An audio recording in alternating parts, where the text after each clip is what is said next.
He had $14, a horse with a bad knee, and the nerve to walk up to the most powerful man in the county and ask for his daughter's hand. Silas Ashcroft didn't laugh. He didn't throw Elias off the porch. He did something far worse. He smiled. "Boy," the old rancher said, setting down his coffee like he had all the time in the world, "you want to court my daughter? Fine. I've got a job for you. 6 months. No wages, no promises. And when it's done," he picked up his cup again, "I'll think about it." That smile never reached his eyes. Before we ride into this story together, if you've ever worked for something with no guarantee it would pay off, drop your city in the comments. I want to see how far this story travels.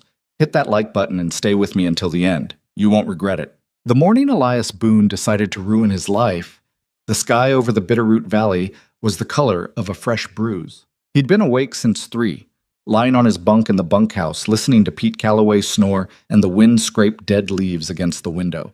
He told himself he wasn't going to do it. He'd been telling himself that for 6 weeks. But somewhere around 4 in the morning, with the darkness pressing down and his heart doing what it had been doing every time he thought about Lydia Ashcroft, he sat up, pulled on his boots, and made a decision that a smarter man probably wouldn't have made. He was going to talk to her father. The Ashcroft Ranch sat about 2 miles east of the Broken Spur, where Elias had worked the past 8 months. The Broken Spur was a decent enough outfit. 100 head of cattle, a respectable spread, a fair boss named Harlan who paid on time and didn't work a man into the ground for sport. It wasn't the Ashcroft operation, though.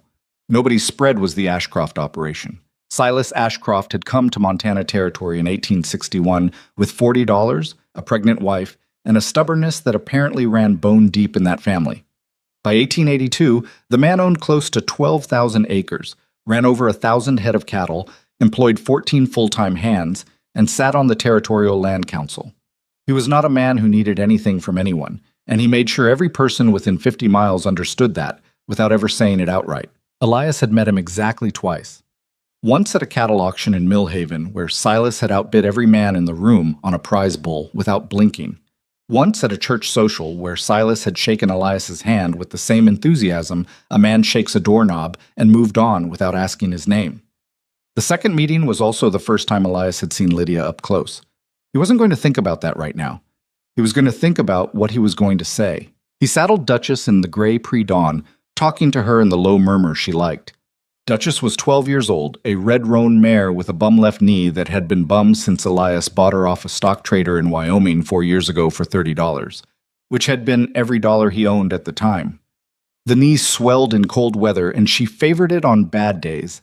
She was not a handsome horse, but she was steady, and steadiness counted for more than pretty in Elias Boone's experience. "We're going to do something stupid today," he told her, tightening the cinch, "but we're going to do it with our head up." Duchess flicked an ear back at him. She did not appear impressed. The ride to the Ashcroft Ranch took him past the north edge of Millhaven, where the town was just starting to stir. A light in the bakery window, smoke rising from the blacksmith's chimney, a dog barking at something in an alley. Elias tipped his hat at old Hector Vasquez, who was sweeping his store porch in the thin morning light, and pretended not to notice. He needed to think. The trouble with what he was doing, besides the obvious trouble, besides the near-certain humiliation waiting for him at the end of a 2-mile ride, was that he wasn't sure he could explain it properly even to himself. He wasn't the kind of man who fell into things easily. He didn't make fast friends. He didn't trust quick. He kept his feelings more or less to himself, which most people took for coldness, but was really just caution. The kind of caution that gets bred into a boy who grows up watching his father make one bad bet after another until there's nothing left to bet. But Lydia Ashcroft had gotten past his caution without really trying. He'd seen her first at the church social. Not seen her exactly, more like registered her the way you register a sudden change in the weather. She'd been arguing with her brother Thomas about something, gesturing with a piece of pie in her hand, completely unbothered by the fact that they were in public. When Thomas said something she didn't like, she pointed the fork at him with the kind of directness that most women in 1882 Montana had been trained out of by the time they were 12. "You are wrong about that, Thomas, and if you say it again, I'm going to eat your piece too." Thomas had laughed. Elias had stood 6 feet away and felt something shift. It wasn't that she was beautiful, though she was. It wasn't anything he could pin down to a single feature or moment. It was more like she seemed to take up the exact right amount of space, Not too much, not too little, like she'd figured something out that most people were still working on. In the 8 months since, he'd been near her exactly 7 times. He'd counted. 4 of those times they'd spoken actual words to each other. Twice at the general store, once at another community gathering, once by accident when her horse had shied at something in the road and he'd caught the bridle without thinking. That last time she'd looked at him with an expression he'd spent the past month trying to decipher. Not gratitude exactly. Something more like assessment. 7 encounters. Not enough to know a person. Enough to know he wanted to. The Ashcroft Ranch came into view just as the sun cleared the eastern ridge. A proper setup, solid construction, the kind of place built to last rather than just built. The main house was 2 stories of timber and stone, with a wraparound porch and glass windows that caught the morning light. Behind it spread the bunkhouses, the barns, the corrals, the whole working machinery of a serious cattle operation. Even from a distance, you could see the organization of it. Everything in its place, everything with purpose. Elias pulled Duchess to a stop at the gate and sat there for a moment. He thought about turning around. He thought about that for a good 30 seconds, and then he clicked his tongue and rode up the lane. A hand he didn't know was working the water pump near the barn. The man stopped and watched him ride up with the particular wariness of someone whose job includes paying attention to who comes through the gate. "Morning," Elias said. "Looking for Mr. Ashcroft. Is he around?" The hand studied him with flat eyes. "What for?" "Personal matter." "Personal matter?" The man repeated like he was tasting the words to see if they were any good. "He's at breakfast. Come back in an hour." "I'll wait." The hand considered that, then shrugged with the universal expression of a man who's paid to keep the cattle in, not the visitors out, and went back to his pump. Elias dismounted and tied Duchess to the hitching rail. He took off his hat, realized that was strange, put it back on. He was wearing his second-best shirt, which had been his best shirt until last spring when he'd caught a nail and torn the sleeve. He'd mended it himself, and the mend was visible if you looked. His coat was clean, his boots were clean. He had done what he could. He stood at the foot of the porch steps and waited. It took 12 minutes. He knew because he counted the seconds for the first 4 minutes, and then lost count and started over twice. By the time the front door swung open, he'd worked through 3 different versions of his opening sentence and abandoned all of them. Silas Ashcroft was a big man. Not fat, but solid. The kind of solid that comes from 40 years of physical work rather than from simply being large to begin with. He had a white beard trimmed close and gray eyes that moved over things the way a surveyor's eyes move. Measuring, calculating, marking. He was still holding his coffee cup when he came out onto the porch, and he looked at Elias the way a man looks at a fence post he doesn't remember installing. "You're one of Harlan Briggs' boys," Silas said. Not a question. "Yes, sir. Elias Boone. I've been working the broken spur 8 months. "Boone." Silas said the name once, apparently found nothing attached to it, and took a sip of his coffee. "What do you want?" Here was the part where Elias had planned to say something careful and measured. Something that established his character before making his request, laid some groundwork, built toward the point rather than simply throwing it at the man's feet like a wet saddle blanket. What he actually said was, "I'd like to court your daughter, sir, Lydia. I'd like your permission to court her." Silence. The wind moved through the yard. Somewhere in the barn, a horse stamped. Silas Ashcroft looked at Elias Boone with an expression that was completely, entirely unreadable. Not angry, not amused, not insulted, just still. "How old are you?" he finally said. 22. "How long you been in Montana?" 2 years, roughly. Came up from Wyoming." "What do you own?" Elias felt the question like a hand pressing on his chest, but he kept his eyes level. "My horse, my tack. $14 saved." Silas looked at Duchess at the hitching rail, taking in the bum knee, the age, the general honest plainness of her. $14, he said. "Yes, sir." Another silence. Elias had the distinct feeling that Silas was doing some kind of arithmetic in his head, the kind that had nothing to do with numbers. "Come up on the porch," Silas said. Elias came up on the porch. Silas gestured at a chair and sat down in his own. He set his coffee on the railing and laced his hands together and looked out at the yard for a moment, like he was working out how to say something. "Mr. Boone," he said, "my daughter is 20 years old. She's educated. I sent her to school in Helena 2 years. She reads. She speaks her mind, which you've probably noticed if you've spent more than 10 minutes around her." He paused. She's going to inherit a portion of what I've built. That means whoever marries her needs to be a man capable of understanding what he's inheriting. Not just the land, but the work that built it. The decisions it takes. The kind of character it requires.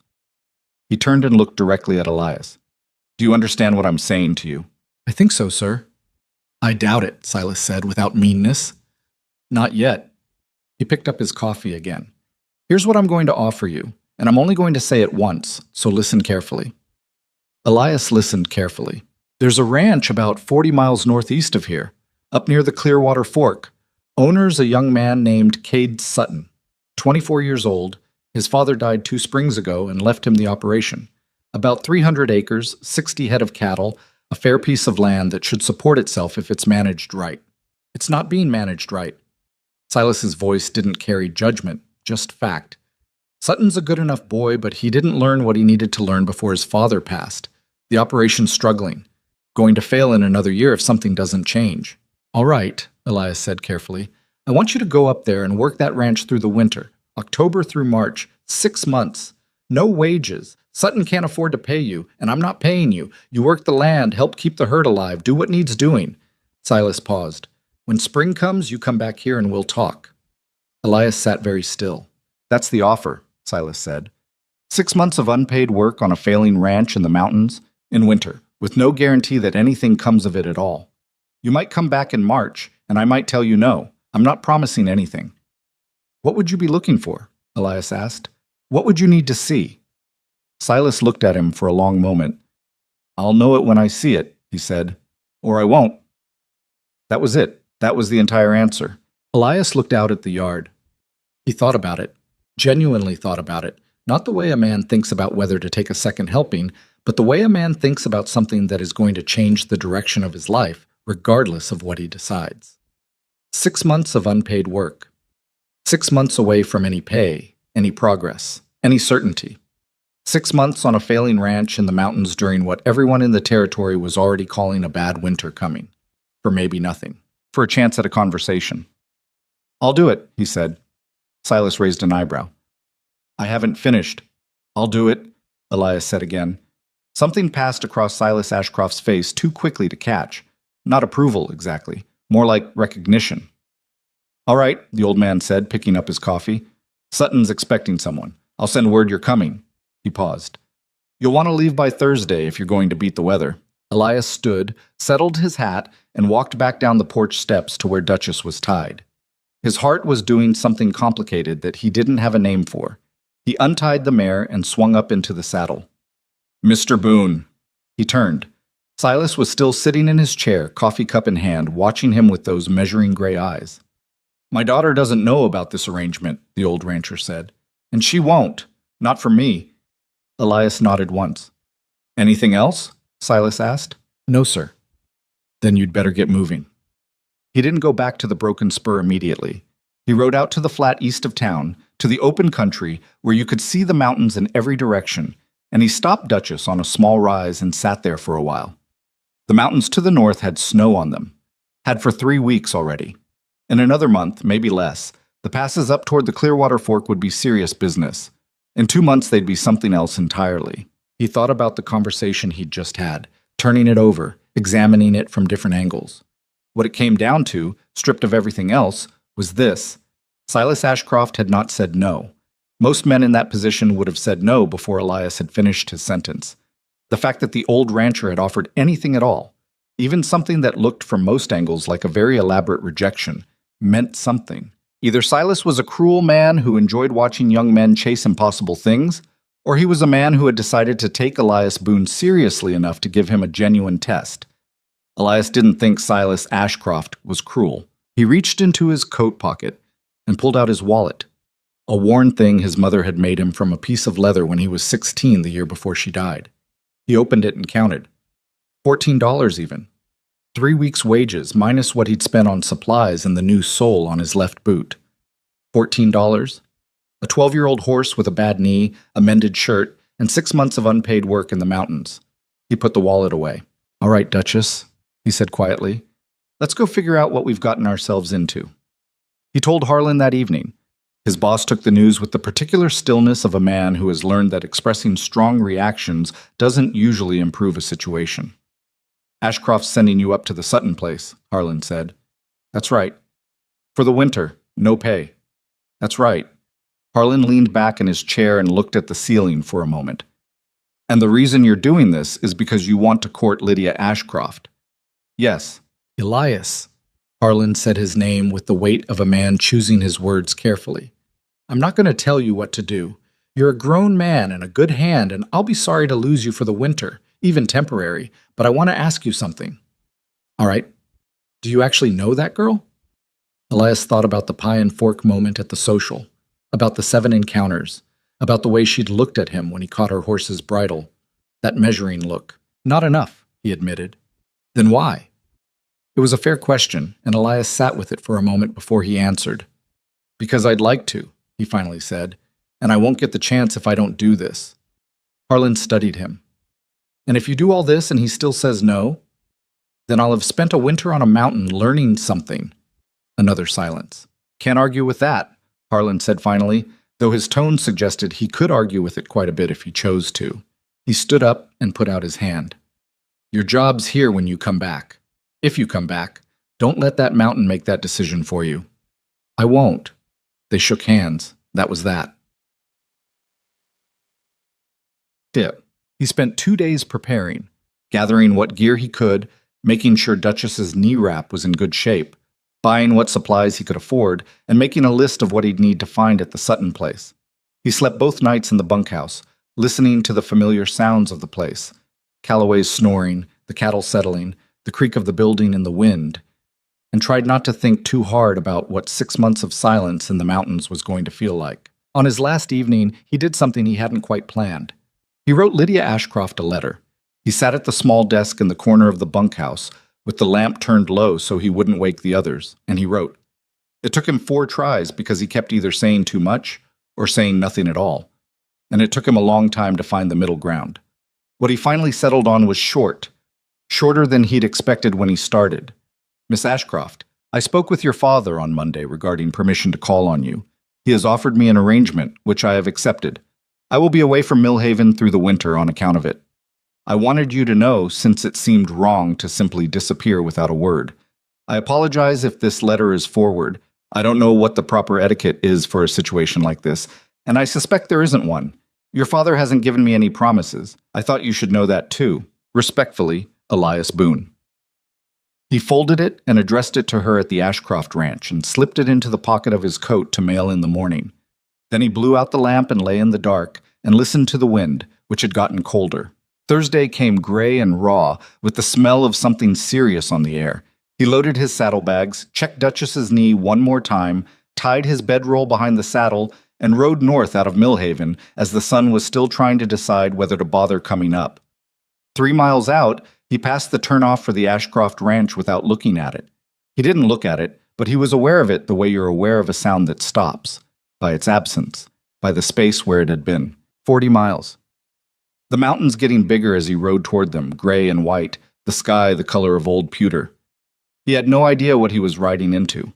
That, he supposed, was probably the point. The trail north was not a road so much as a suggestion. 40 miles as the crow flies became closer to 55 once you accounted for the terrain. The creek crossings, the switchbacks up the first ridge, the long traverse across an exposed bench where the wind hit like something with intent. Elias rode through the first day at a steady pace, not pushing Duchess on account of the knee, making camp after dark in a stand of pines where the trees blocked the worst of the wind. He built a small fire, ate cold biscuits and salt pork because he was too tired to cook properly, and fell asleep with his back against his saddle, listening to the pines. He dreamed of nothing in particular. That was fine. Sometimes nothing in particular was the most restful kind of dream. The second day the weather came down on him. Not snow yet, but the kind of cold, damp wind that feels like practice for something worse. He kept his head down and his pace steady and thought about the practical problem in front of him, which was easier than thinking about the larger questions. What he knew about the Sutton Ranch, not much. 60 head, Silas had said. 300 acres, up near the Clearwater Fork. A young owner who didn't know enough. Beyond that, he was working from nothing. What he knew about surviving a hard winter on a struggling ranch, more than most 22-year-olds, he thought, though not as much as he'd like. He'd grown up on a small farm in Kansas, helped his father, and then worked alone after his father's drinking made him unreliable. He'd learned by necessity, fencing, doctoring livestock, reading weather, fixing what broke without waiting for someone else to fix it. He'd come west because the opportunities seemed better and the failures seemed more interesting, and he'd been right about both. He could do this. He told himself that on the second day, and mostly believed it. On the third day, he found the Sutton Ranch. He smelled it before he saw it, or rather, he smelled what was wrong with it. Cattle, yes, that familiar complex smell of hide and manure and hay, but underneath it, something slightly wrong. The particular sour smell of animals under stress, of a place not quite staying ahead of its problems. The ranch came into view as he crested a small rise, a narrow valley maybe half a mile across, a frozen creek running through the middle, timber on the slopes above, and in the flat center a collection of buildings that told a story at a glance. The story was, built well, maintained poorly. The main house was solid. Good logs, tight construction, the work of a man who'd known what he was doing, but one corner of the barn roof had developed a visible sag. The fence line he could see from the rise had at least 3 sections that needed work. The woodpile beside the house was small for this time of year. A skinny dog watched him from the porch with the resigned expression of a creature that has lowered its expectations significantly. Elias rode down into the valley. The man who came out of the barn when he heard the horse was younger than Elias had expected, even knowing he was 24. Cade Sutton was lean to the point of gaunt, with dark hair that needed cutting and the kind of eyes that have been chronically short on sleep. He had a piece of hay stuck to his shirt. He was holding a rope splint he'd clearly been in the middle of working on and forgot about when Elias appeared. They looked at each other. "You're from Ashcroft," Cade said. Not a question. Nobody else would be riding up here from the south this late in the season. "Elias Boone," Elias said, and swung down off Duchess. "You're Cade Sutton." "That's right." Cade's handshake was firm, but his hand was cold. He'd been working without gloves. "I didn't know when you'd come. Silas said sometime in October." "Here I am." Cade looked at him for a moment with an expression Elias couldn't entirely read, somewhere between relief and something more guarded, a man trying to figure out what kind of help he was getting before he trusted it. "Your horse looks tired," Cade finally said. 40-mile ride and a bad knee," Elias said. "She'll be all right once she's rested." "Come on, then." Cade turned back toward the barn. "I'll show you where you'll be staying. Then we can—" He paused, and something shifted in his face, some calculation happening fast behind his eyes. "Then I'll show you around, show you what we're working with." Elias followed him into the barn. He took in everything quickly, the way he'd learned to take in a new situation, cataloging, assessing, sorting problems into categories. The cattle he could see from the barn door looked thin, not emergency thin, but thin enough to worry about over a long winter. The hay supply, from what he could see, was probably adequate if they were careful and the winter was normal. If the winter wasn't normal, it was a different conversation.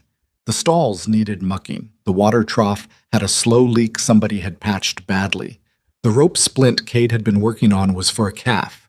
He could see it in the far stall, lying down, not in crisis, but not right either. He filed all of it away. "How many head are you running?" he asked. "Started the summer with 63. Lost 2 in September. 1 to a broken leg, 1 just up and died. Couldn't figure why. 61 now." "All right."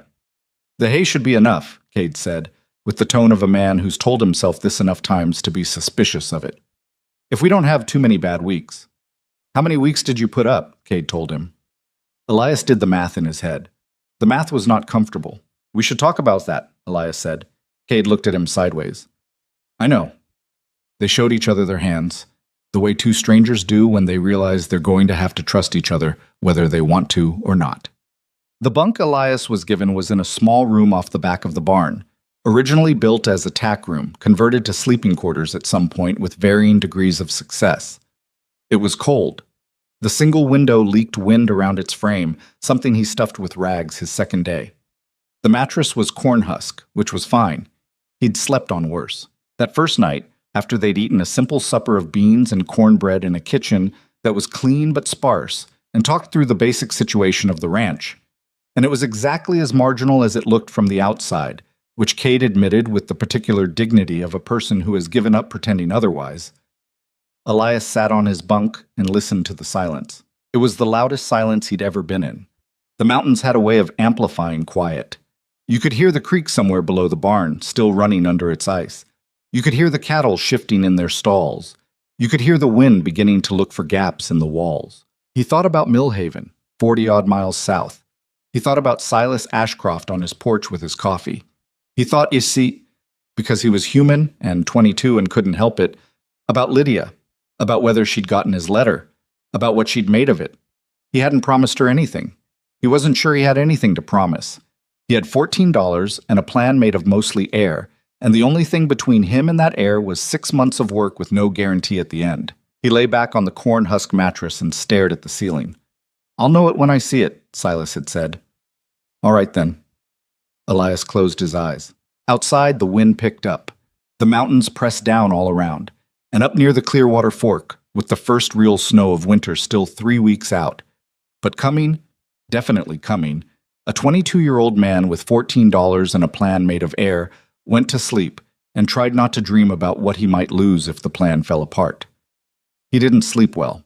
That was probably wise. In the weeks that followed, Elias learned the ranch the way you learn any hard thing, slowly, by getting it wrong first. He learned that the south pasture fence had a section that looked repaired but wasn't, just pushed back together and hoped into submission. He fixed it properly on his 4th day, in a cold rain, with Cade watching and asking questions that Elias answered without impatience because the questions were good questions. He learned that the water situation was more precarious than it first appeared. The main trough leak was the symptom, not the disease. The pipe from the creek had a crack further up that was going to become a serious problem in hard freeze. He learned that Cade Sutton was not stupid or lazy, just trained by the wrong school, which was the school of watching his father do things without understanding why. That was fixable. Ignorance usually was. "Why are we running them in the south pasture?" Elias asked one morning, midway through his 2nd week. They were moving cattle, a job that went faster now that they'd found a working rhythm. Cade looked at him. "That's where my father always wintered them. The wind comes from the north. South pasture's exposed. You've got those timber draws up on the north slope. Cattle will drift into those naturally in a storm. You'd lose less body weight if they had some shelter." Cade was quiet for a moment, processing this. "My father always—" "I know," Elias said. "What did your father know about why he did it that way?" A pause. "I don't know. He didn't explain much. He just did things. All right?" Elias kept moving the cattle, didn't make it a moment. "So we're figuring it out as we go. That's fine. Let's think about where these animals are going to be happiest in February." That evening, Cade moved the herd to the north draw. It was a small thing, but it was the beginning of something. The first letter from Lydia came in early November, carried up by the mail rider who made the run to Clearwater Fork once every 2 weeks. It was brief, briefer than his, even, written in a hand that was precise and slightly slanted, like the writer was thinking faster than the pen could keep up. "Mr. Boone, I received your letter. My father told me nothing, which is consistent with how my father operates. I hope the work is not too difficult, though I suspect it is. I hope your horse's knee is holding up in the cold. I don't know what the proper etiquette is either, but since we've established that, I'll just say, I'm glad you wrote. Regards, L. Ashcroft." He read it 4 times, then he folded it carefully and put it in the breast pocket of his coat, where it stayed for the rest of that day and several days after. Outside, the mountains sat in their cold silence, enormous and indifferent, and the first real snow began to fall. November settled in with its teeth showing. The snow came not dramatically but persistently, a few inches here, a few inches there, the kind of accumulation that doesn't announce itself as a problem until you wake up one morning and realize the problem has been building quietly for weeks. Elias worked. That was the simple version of the next 6 weeks. He worked from before light until after dark, and sometimes in the dark itself, when something needed doing that couldn't wait for morning. He repaired the north fence line in temperatures that made the nails hurt to touch. He wrestled the pipe crack into submission with Cade's help and the judicious application of everything they had available, plus a few solutions that a sensible man probably wouldn't have tried. He doctored the calf with the bad leg, a process that involved more failures than successes before finally working, and taught Cade what to look for when an animal was going wrong before it went too far wrong. Cade learned fast when someone explained the why behind things. That was what Elias discovered, and it changed how he worked with him. The young rancher wasn't looking for someone to do the job for him. He was looking for someone to close the gaps his father's sudden death had left, to fill in the understanding he'd never had a chance to build. Every time Elias explained why they were doing something a particular way, Cade filed it somewhere permanent.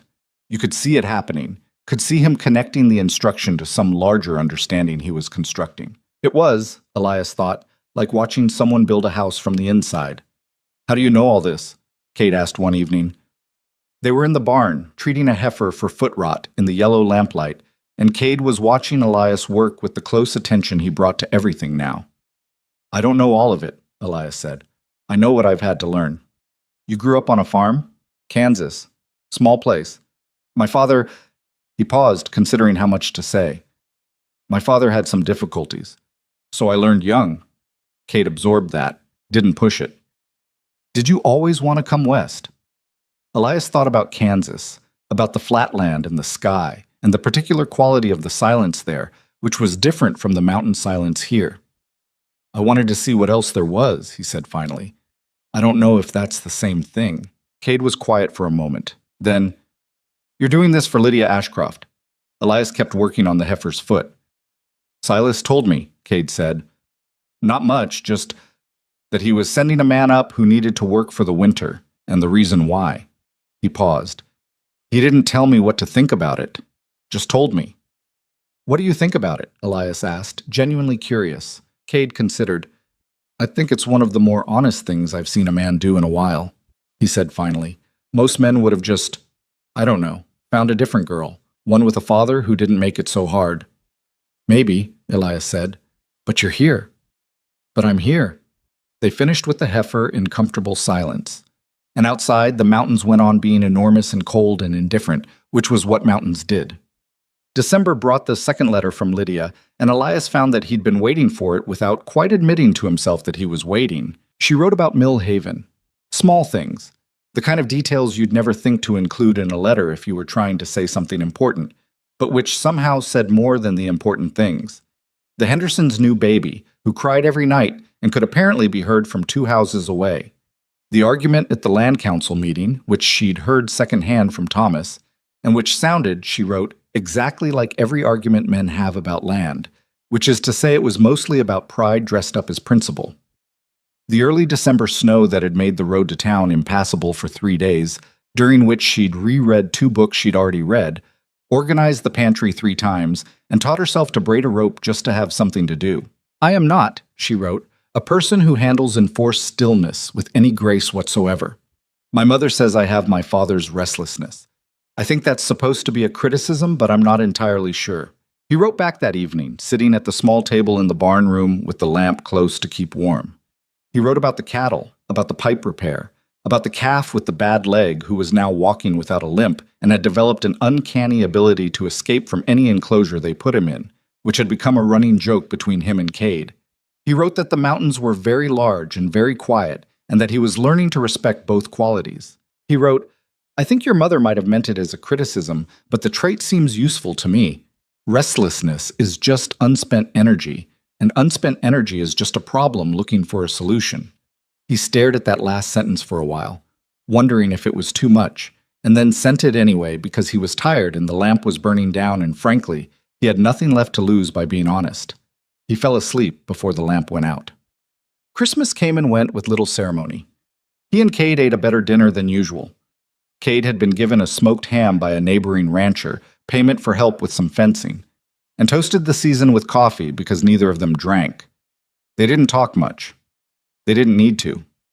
There was a comfortable quality to the silence between them now, the silence of 2 people who've spent enough time in the same difficulty to understand each other without narrating it. Elias thought about his mother, who had died when he was 16 with her hands still rough from work, and her face still carrying what he thought was the expression of someone who had expected something better and was disappointed but not surprised. He missed her at odd moments, not with the sharp grief he'd felt in the first years, but with the duller, more permanent feeling of a thing that's simply always going to be part of you. He thought about his father, who was probably still in Kansas, probably still making bad decisions, probably still pretending the farm could be saved if circumstances would just cooperate. He didn't miss his father exactly. He more carried him. The way you carry a lesson you didn't want to learn. Watching his father choose the easier wrong thing over the harder right thing year after year had installed something in Elias that he couldn't really name. A reflex, maybe, an automatic pull toward the harder choice. Not because he was noble, just because he'd seen what the other road looked like and didn't want to end up there. "You all right?" Cade asked, watching him. "Fine," Elias said. "Good dinner." Cade nodded. They finished their coffee. Outside, the snow fell straight down in the still air. Quiet, serious, committing. And January waited just 3 days away with whatever it had planned. Well, it had plenty planned, as it turned out. January in the Clearwater Valley was a different thing from November and December. November was winter arriving. December was winter settling in. January was winter showing what it actually was, without politeness or preamble. The temperature dropped 30 degrees in a day and stayed there. The creek froze solid.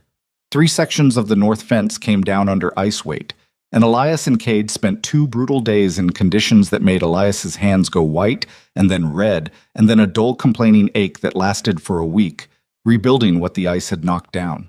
2 cattle died, cold primarily, but aggravated by the fact that they'd gone into winter a little thin from the poor summer management. It couldn't have been prevented entirely, but it might have been prevented if things had been different. And Cade took both losses with a grim quiet that told Elias the young man was doing his own accounting, working out what he'd done wrong and what he was going to do differently. Elias didn't try to comfort him on that. A man working out his mistakes didn't need comfort. He needed space to work them out.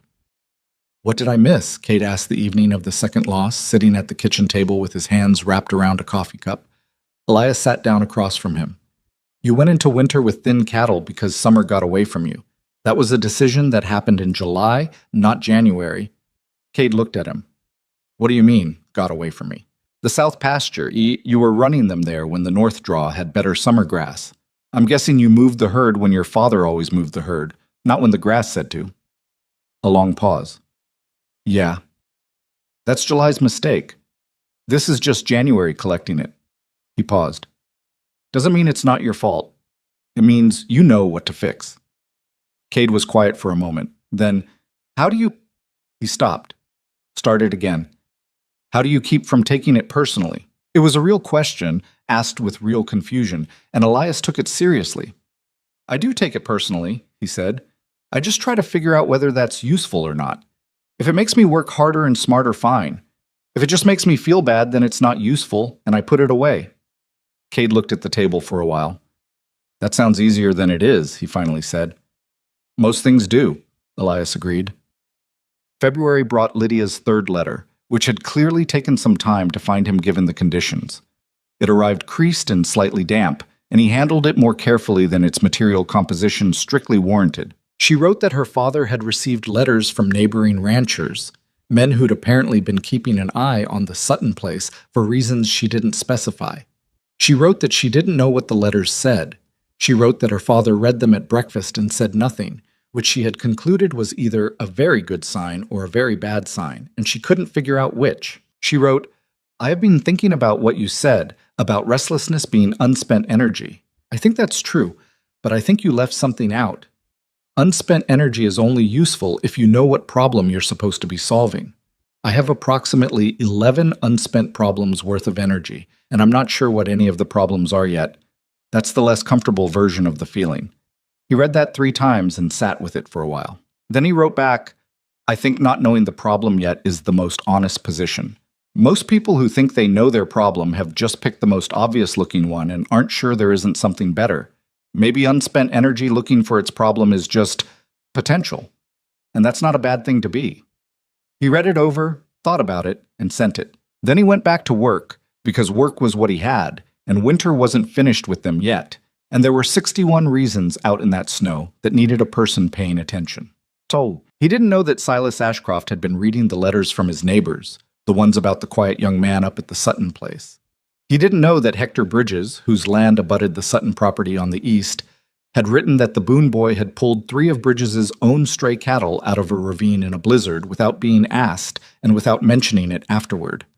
He didn't know that Frank Dawson, passing through on his way to his lumber camp, had stopped at the Sutton place for a night and had written to Silas that he'd found a young rancher who knew what he was doing, a young rancher who hadn't been there 8 weeks ago. He didn't know any of that. He knew the fence line needed another check before the storm coming in from the northwest made it impossible. He knew that the heifer with the foot rot needed her foot looked at again. He knew that Cade had started waking up at 4:30 without being asked, which meant something had changed somewhere in the young rancher's understanding of what his life required. And he knew, in the way you know a thing without being able to prove it, that somewhere 40 miles south, in a house with glass windows that caught the morning light, a man with gray measuring eyes was waiting to see what winter would produce. So he went back to work. The storm came in 3 days later, harder than anyone had expected. But that was February's business, and Elias Boone was learning to deal with 1 month at a time. The storm that hit the Clearwater Fork in mid-February announced itself the way serious storms usually did. Not with drama, but with a particular quality of stillness that came before it. The air going heavy and strange, the cattle restless in a way that had nothing to do with hunger or cold, and everything to do with whatever sense animals carry that humans have mostly lost. Elias noticed it mid-afternoon on a Tuesday. He was patching a section of the east fence line when he stopped working and looked north. The sky up there had gone the color of a dirty sheet, low and flat, the mountains behind it completely swallowed. The wind had died an hour ago. That was the thing that bothered him. Not the clouds, but the absence of wind. In his experience, when the wind stopped before a storm, it meant the storm was deciding how serious it wanted to be. He pulled the last staple tight and started back toward the barn at a pace that was faster than walking without being a run. Cade was in the barn when he came in, forking hay. He looked up and read Elias's face before Elias said anything. "How bad?" Cade asked. "Don't know yet. Bad enough to get the animals in and the hay covered before it hits." They spent the next 2 hours moving fast, not talking much. There was a language to working alongside someone in an emergency that had nothing to do with words. Where one person went, the other didn't. What needed doing next came clear from what had just been done. And any time wasted on discussion was time the storm was spending getting closer. They'd found that language somewhere around late November, the two of them, without ever naming it. The snow started at dusk. Within an hour it was coming sideways. By midnight, Elias could barely see the main house from the barn door, and the temperature had dropped to something beyond what a thermometer really needed to document. He and Cade sat in the barn with the animals because the barn was warmer than the house, and because neither of them was going to sleep through this anyway, and they listened to the storm work on the roof and the walls and try to find a way in. "This is the worst one yet," Cade said. He was sitting on an overturned bucket, his coat still on, his breath visible even in the lamplight. "Probably," Elias agreed. "We got everything in?" "Everything I could find." He paused. "I'm worried about the 3 that were working the north draw when it hit. I didn't get eyes on all of them before the visibility went." Cade was quiet. "What do we do?" "Wait for first light, then go look." Neither of them said what they were both thinking, which was that first light might not tell them anything good. They sat with the animals and the lamp and the sound of the storm, and the night went by the way bad nights go. Slowly, and full of things you can't fix until you can. First light was a generous term for what arrived at 7 the next morning. It was more like the darkness becoming a slightly lighter shade of gray. Enough to see the barn door when you opened it. Enough to see the snow packed against the fence rails in drifts that reached the top post in places. Enough to see that the world had reorganized itself overnight, and they were going to have to learn it again. Elias went out. He told Cade to stay and tend the animals, and Cade didn't argue, which meant Cade had gotten smart enough to know that 2 people floundering in waist-deep snow was worse than 1 person doing it carefully. He found 2 of the 3 cattle fairly quickly, sheltered in the timber draw the way cattle with any sense did. The third took him 40 minutes, in conditions that made those 40 minutes longer than most hours he'd lived. He found her wedged against a drift in the far corner of the north fence, still standing, deeply unhappy, but standing. He got a rope on her and worked her out of the drift by increments, one slow, patient step at a time, talking to her in the same low tone he used with Duchess, because it was the only thing he had to offer. When he got back to the barn, Cade looked at him, and then looked at the snow-caked rope and the snow-caked cow, and then at Elias again. "You look terrible," Cade said. "Thank you," Elias said, and tied the cow in her stall and went to find dry gloves. That was how February went. The storm lasted 4 days, not continuously dumping snow, but cycling, a few hours of brutal intensity followed by a deceptive calm that would break again without warning. They lost one calf to the cold during that stretch, a young one that had been a little weak from the start and couldn't hold enough heat. Cade found it in the morning, and he stood over it for a moment with an expression that Elias gave him space to have. There was nothing to say about it. These things happened.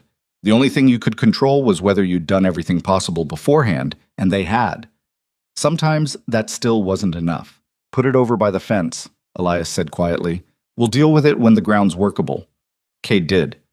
Then they went back to work. Because the living animals needed the attention that grief was going to spend on the dead one if you let it. By the time the storm broke fully and the sun came back, painful and white, and bouncing off 4 feet of new snow with a brightness that made your eyes water, the ranch looked like a different place. The familiar shapes were gone or changed, the landmarks buried, the fence lines visible only as slight suggestions beneath the white. They spent 3 days just digging out, getting the paths clear, finding what the snow had bent or broken. The south fence had 2 new failures. The woodshed had lost a section of roof under the weight. One of the old fence posts in the north line had snapped clean off at the base, which meant the whole section needed resetting. Cade looked at the fence post, looked at the list of things that needed doing, looked at the sky where another set of clouds was beginning to build on the northwestern horizon, and said nothing for a long moment. We should start with the north fence, Elias said. That's the critical one. Cade looked at him. When does it get easier?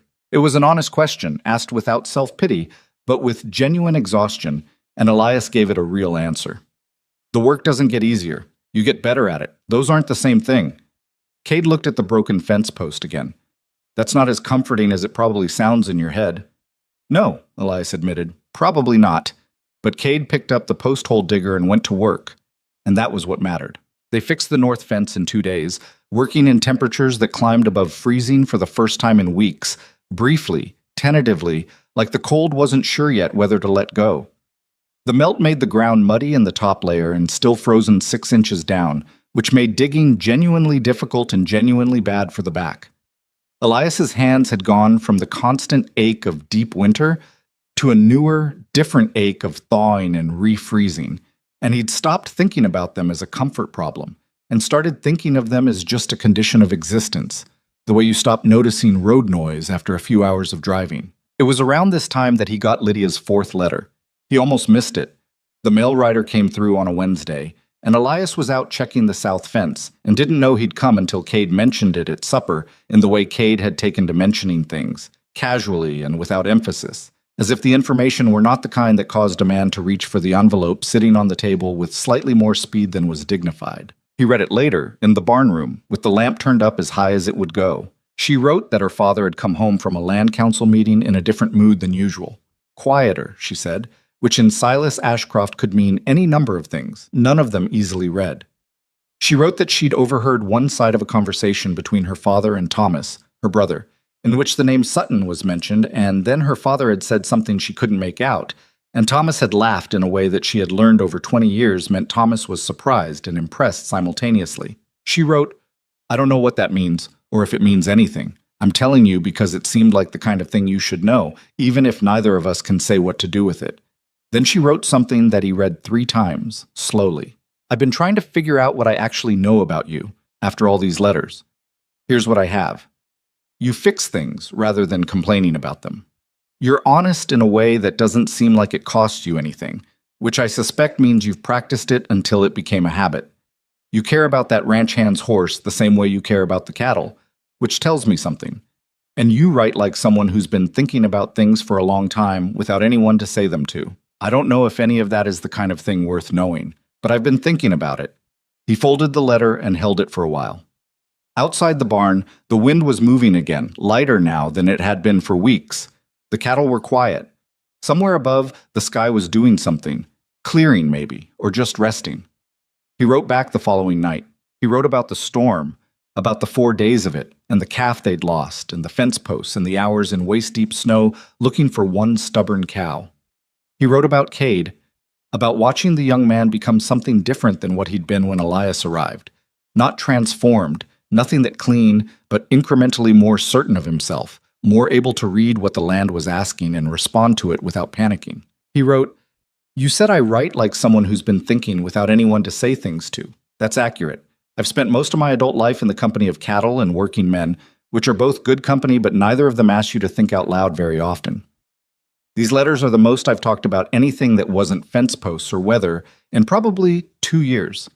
I'm not sure if that's sad or just true." He paused over that last line, then left it in.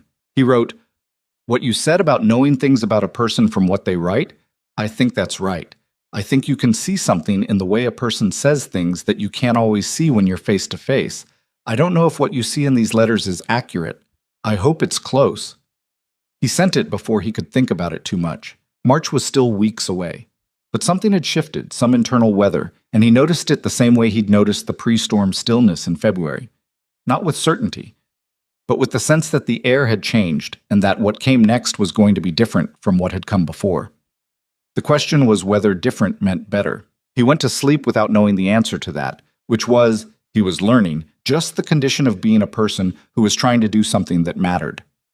Cade noticed the change in Elias's mood before Elias had fully acknowledged it to himself, because Cade had become a more attentive person than he'd been in October, and this was one of the things attentive people did. "Letter from Millhaven?" Cade asked the morning after, not looking up from the harness he was mending.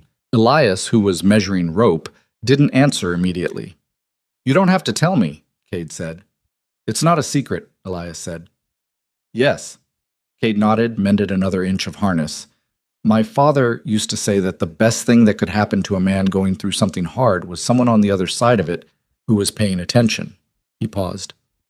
"I didn't really understand what he meant when he said it. I think I understand it better now." Elias looked at him. "I mean her," Cade said simply, without embarrassment. "I mean, you're easier to work with after those letters.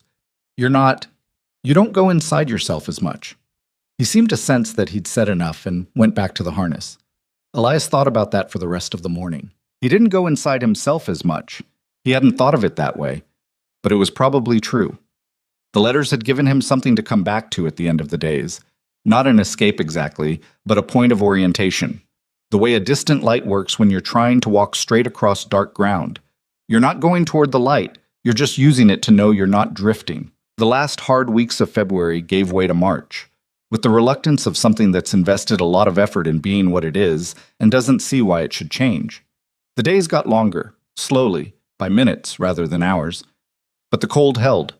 The snow had settled and crusted and was not going anywhere soon, which made everything heavier to move through and harder on the livestock, who were starting to feel the long months in the quality of their coats, and the way they moved, and the dull incuriosity of animals that have been cold for too long. Elias pushed the work harder through March, trying to stay ahead of the exhaustion that comes at the end of a long winter when everything you've been doing on willpower starts running a tab. He was tired in a way that sleep didn't entirely fix.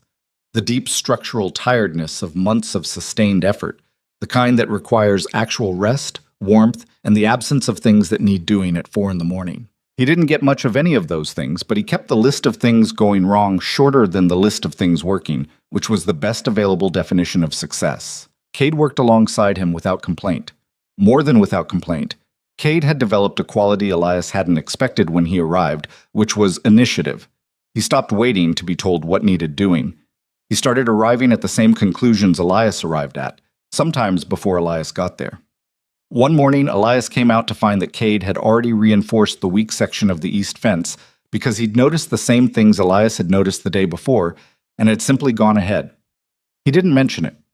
He was having breakfast when Elias came in, and he nodded, and that was the whole conversation. It was the best kind of progress, the kind that doesn't make a speech about itself. The neighbors had been watching.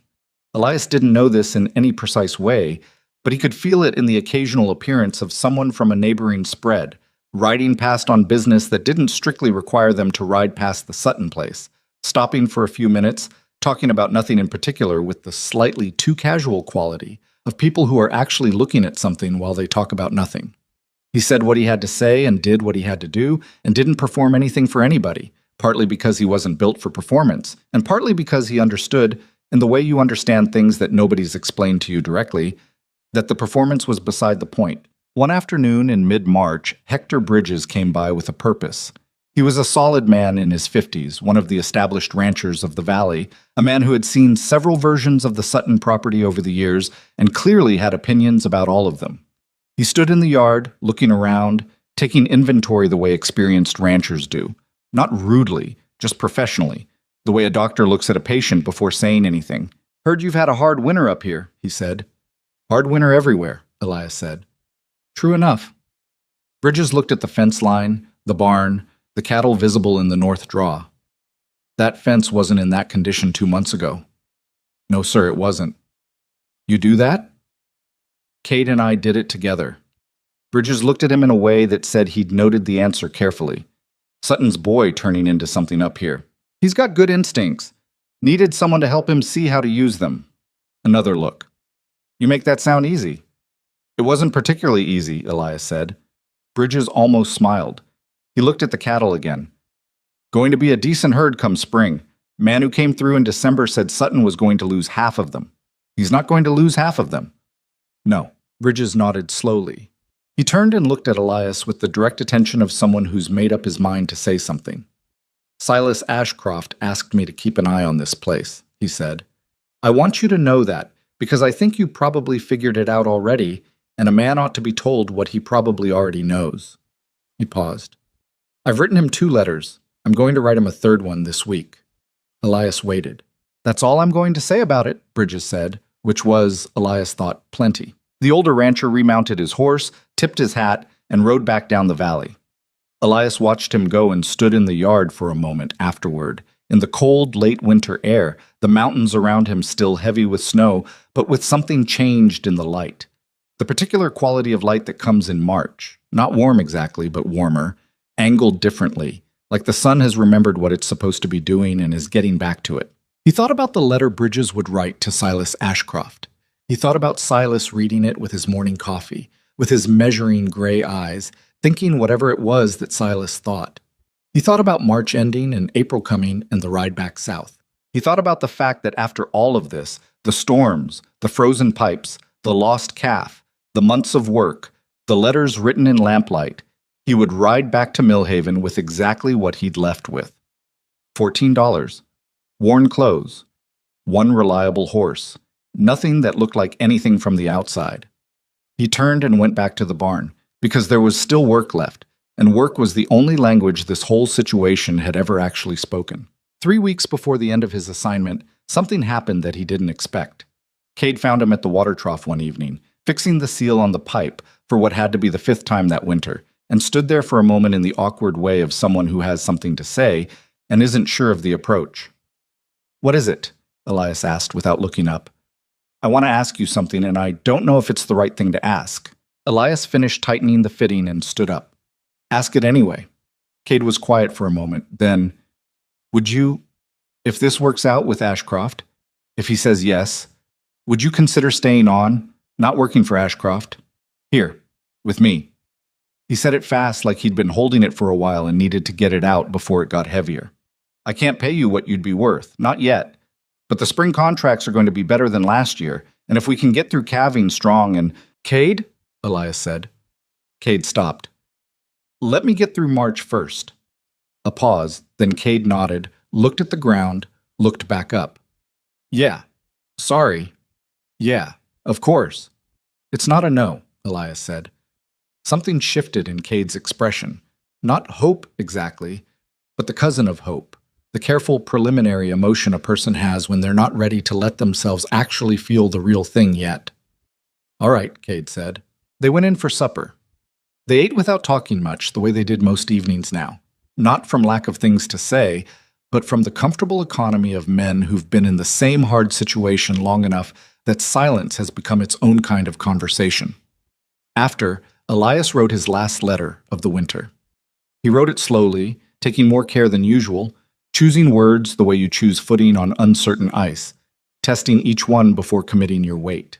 He wrote about the approaching end of the winter, about what the valley looked like as March moved through it, about Cade asking him to stay and what that had felt like to be asked.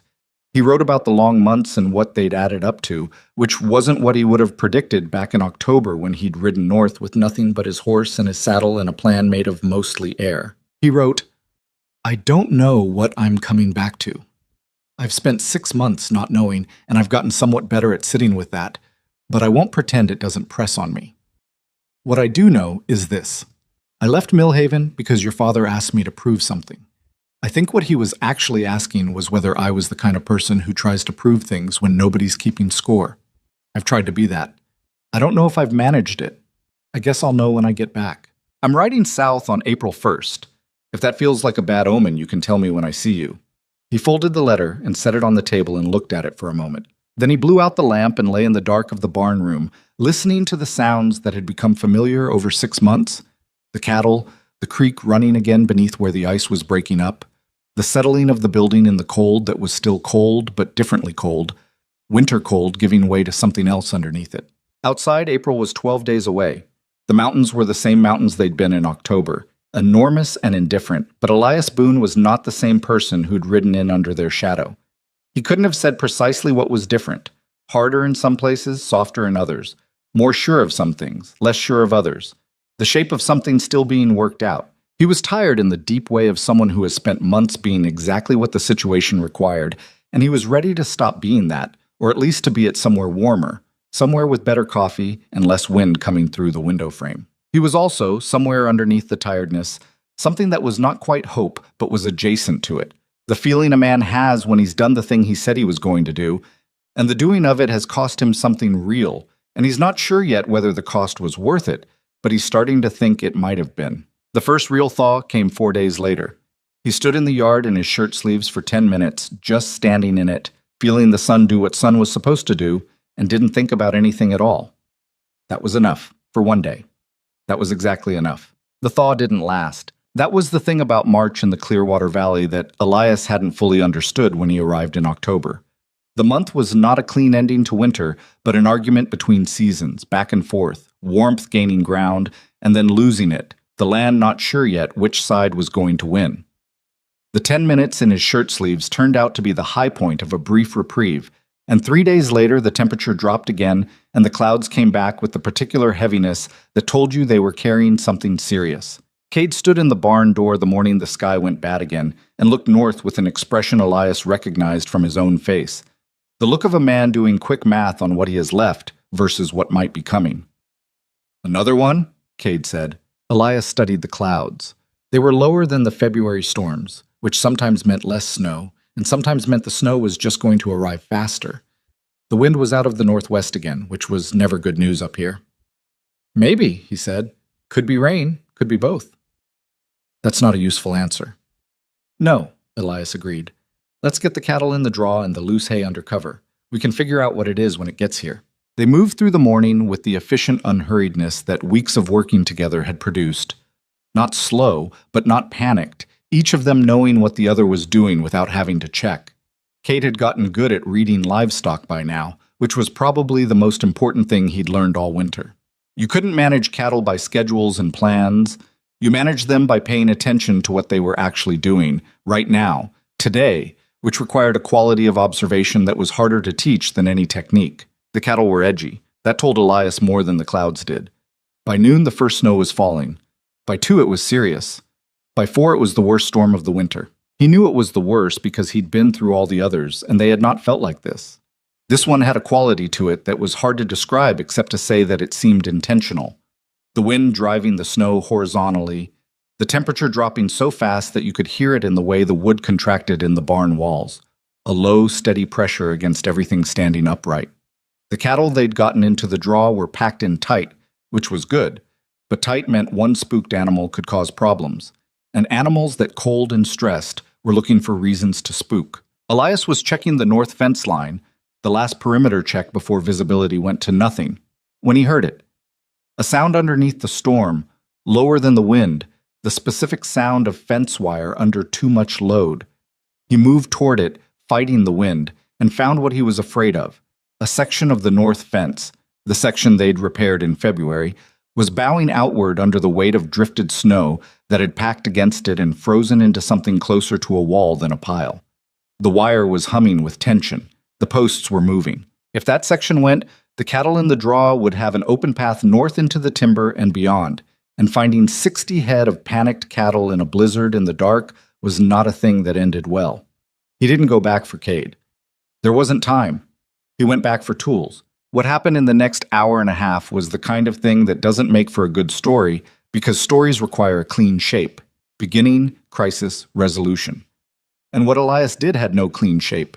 It was just work, brutal and cold, and without pause, in conditions where every motion cost twice what it should have cost, and the result of stopping was not rest, but something worse than continuing. He drove new stakes beside the failing post to take the load. He cut the drifted snow away from the wire with the flat of a shovel, which was slow and wrong for the tool, but it was the tool he had. He rewired two sections where the tension had pulled staples loose, his hands working by feel more than sight, because the snow was doing what serious snow does and removing the visual world until only the immediate problem in front of your face remained. At some point, Cade appeared beside him. He didn't ask what to do. He picked up the spare post maul and started driving the stake Elias had positioned, and they worked in the howling dark without speaking because there was nothing useful to say, and they both knew it. The fence held. They stood back from it afterward, both of them breathing hard, ice in their eyebrows, Cade's hands bleeding from where the wire had gotten him through his gloves. And the fence held against the weight of the drift and the wind, not gracefully, not without complaint, but it held. "Okay," Cade said finally, his voice hoarse from the cold. "Okay," Elias agreed. They went back to the barn. Cade's hands needed wrapping. The cuts weren't deep, but they were in bad places, the kind that opened every time you flexed your fingers, and flexible fingers were something a man needed for the next 12 hours of this storm.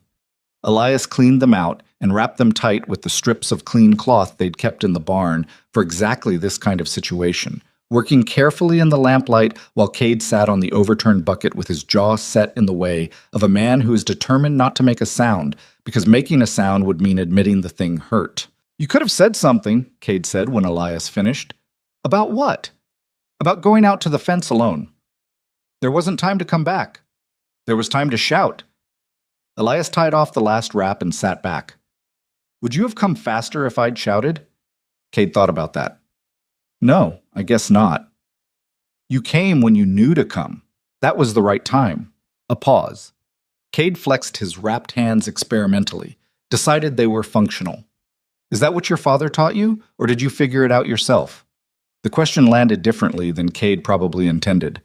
Elias was quiet for a moment, looking at the lamp. "My father," he said finally, "taught me mostly what not to do. The rest I worked out." He stood up, checked the bandage one more time out of habit. "Go check the cattle. I need to walk the east side." Cade went. Elias pulled his coat tighter and went back out into the storm. The east side was worse than he'd thought. 3 more sections of fence were under stress, not failing yet, but communicating clearly that they had opinions about the current situation, and those opinions were negative. He spent another 2 hours working through them in sequence, the kind of work that is entirely mechanical and entirely necessary, and gives the mind nothing to do except the immediate problem, which meant that somewhere around midnight, knee-deep in drifted snow and trying to reset a post by feel in the dark, Elias stopped thinking about anything except the post. That was both the hardest and easiest kind of working. Hardest because it required everything you had. Easiest because there was nothing left over for doubt. He came back in at close to 2 in the morning, found Cade asleep in the barn hay with his coat on, and his wrapped hands tucked against his chest. The cattle settled around him with the indifferent warmth of large animals that have decided the emergency is over. Elias stood in the doorway for a moment, looking at the scene. There was something in it. The young rancher asleep in the hay, the cattle quiet, the lamp burning low, the storm still working outside, but the inside of this place intact, that he didn't have exact words for. He'd been here 6 months. He'd arrived to find a failing operation and an underprepared owner and a list of problems that looked, in October, like it might be longer than one winter could contain. He looked around the barn at what they'd made of it since then. It wasn't fixed, exactly. Fixed implied finished, and nothing about a working ranch was ever finished. But it was alive. The cattle were alive. The fences were standing.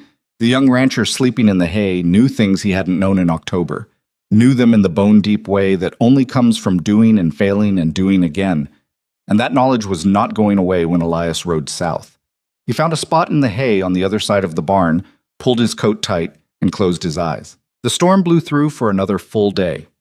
When it finally cleared, On a Thursday morning, the sky going from white to pale gray to the fragile blue of early spring, all in about 2 hours, the valley was unrecognizable again. Fourth time this winter, Elias thought. Fourth time learning the shapes of a new landscape under white. They spent 2 days assessing. The tally was better than it had any right to be. All 60 had accounted for, all standing, 3 cases of early frostbite on ears and noses that needed watching, but weren't critical. The fence damage was real, but repairable. The woodshed roof, which had already lost a section in February, lost another and was now a structural question rather than a weather one. The barn was solid. Cade walked the whole perimeter on the second day, taking notes in the small book he'd started keeping in January on Elias's suggestion, a practice he'd initially resisted and then adopted with the thoroughness of a convert. He came back with his list, and they sat at the kitchen table and went through it together. 6 fence sections, Cade said. Woodshed roof. The gate on the south corral.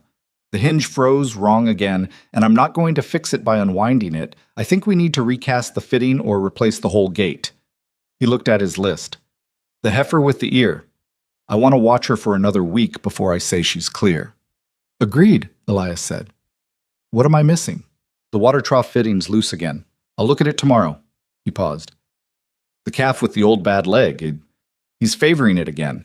Might just be the cold, but watch him. Cade wrote it down. He looked at the list for a moment, then looked at Elias. We're going to be okay, he said. Not a question. You're going to be okay, Elias said. Cade looked at him. He understood the distinction. When are you leaving? He asked. April 1st, that was what I told your neighbor. That's what I told Ashcroft. Cade nodded slowly. He looked at his notes. That's 12 days. Yes. Another nod.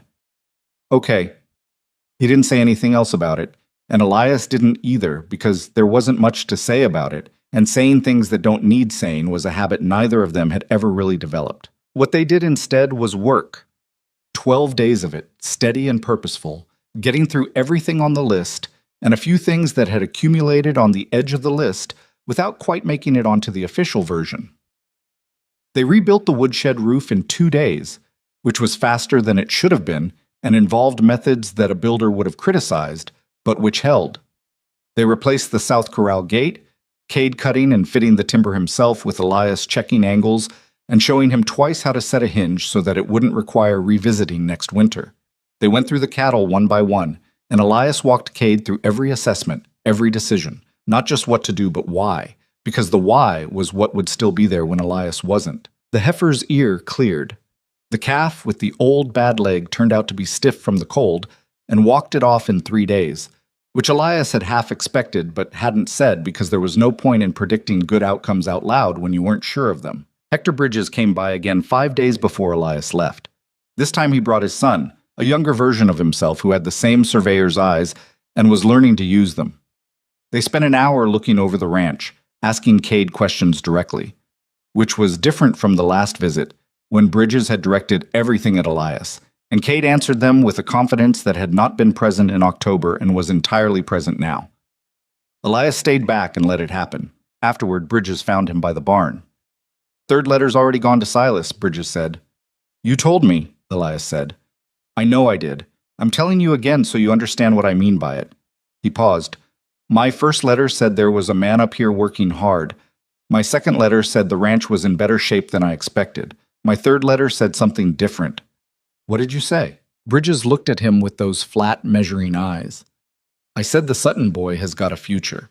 And the reason he's got a future is that the man you sent up here didn't spend the winter looking after himself. He spent it building something that was going to outlast him. Elias didn't say anything. That's not as common as it should be, Bridges said. He put out his hand and Elias shook it. Good luck with Ashcroft. He's a hard man, but he's a fair one. Bridges rode out with his son. Elias stood by the barn for a long time after. He hadn't thought of it the way Bridges had described it.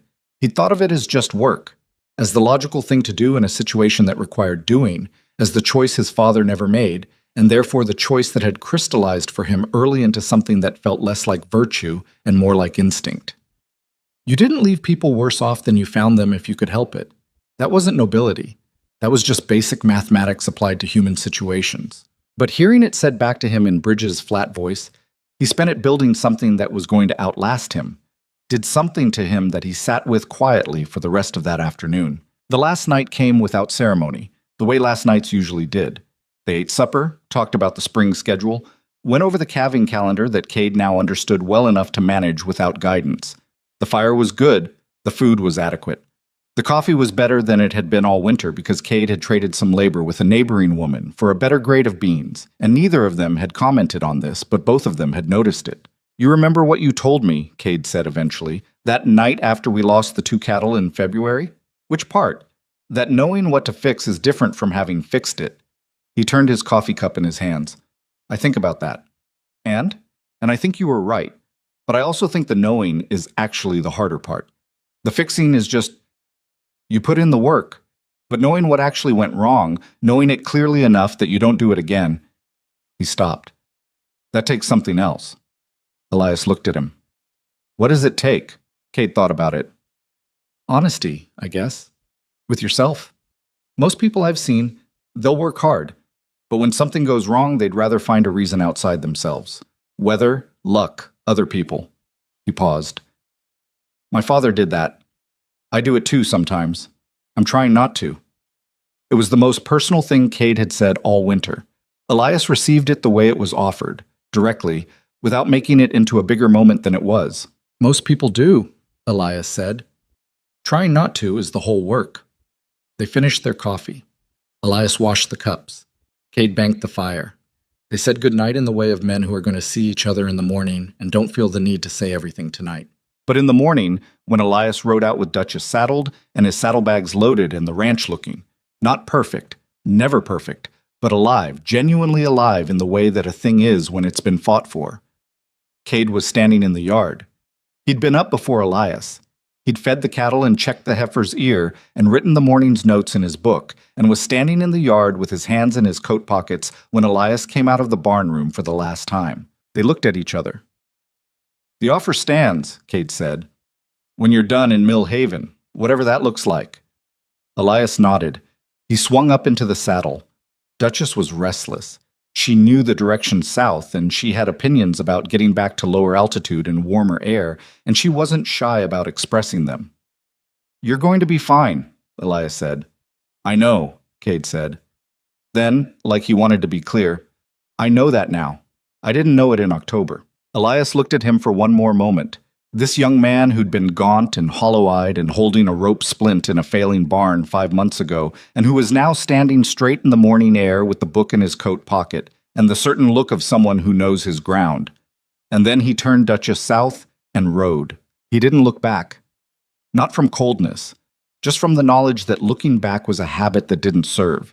And he was trying, as he'd told Cade, to be honest with himself about which habits served and which ones didn't. The 40 miles south took him 2 days, riding steady but easy on Duchess's knee, which had held up through the winter better than he'd expected and deserved not to be pushed now.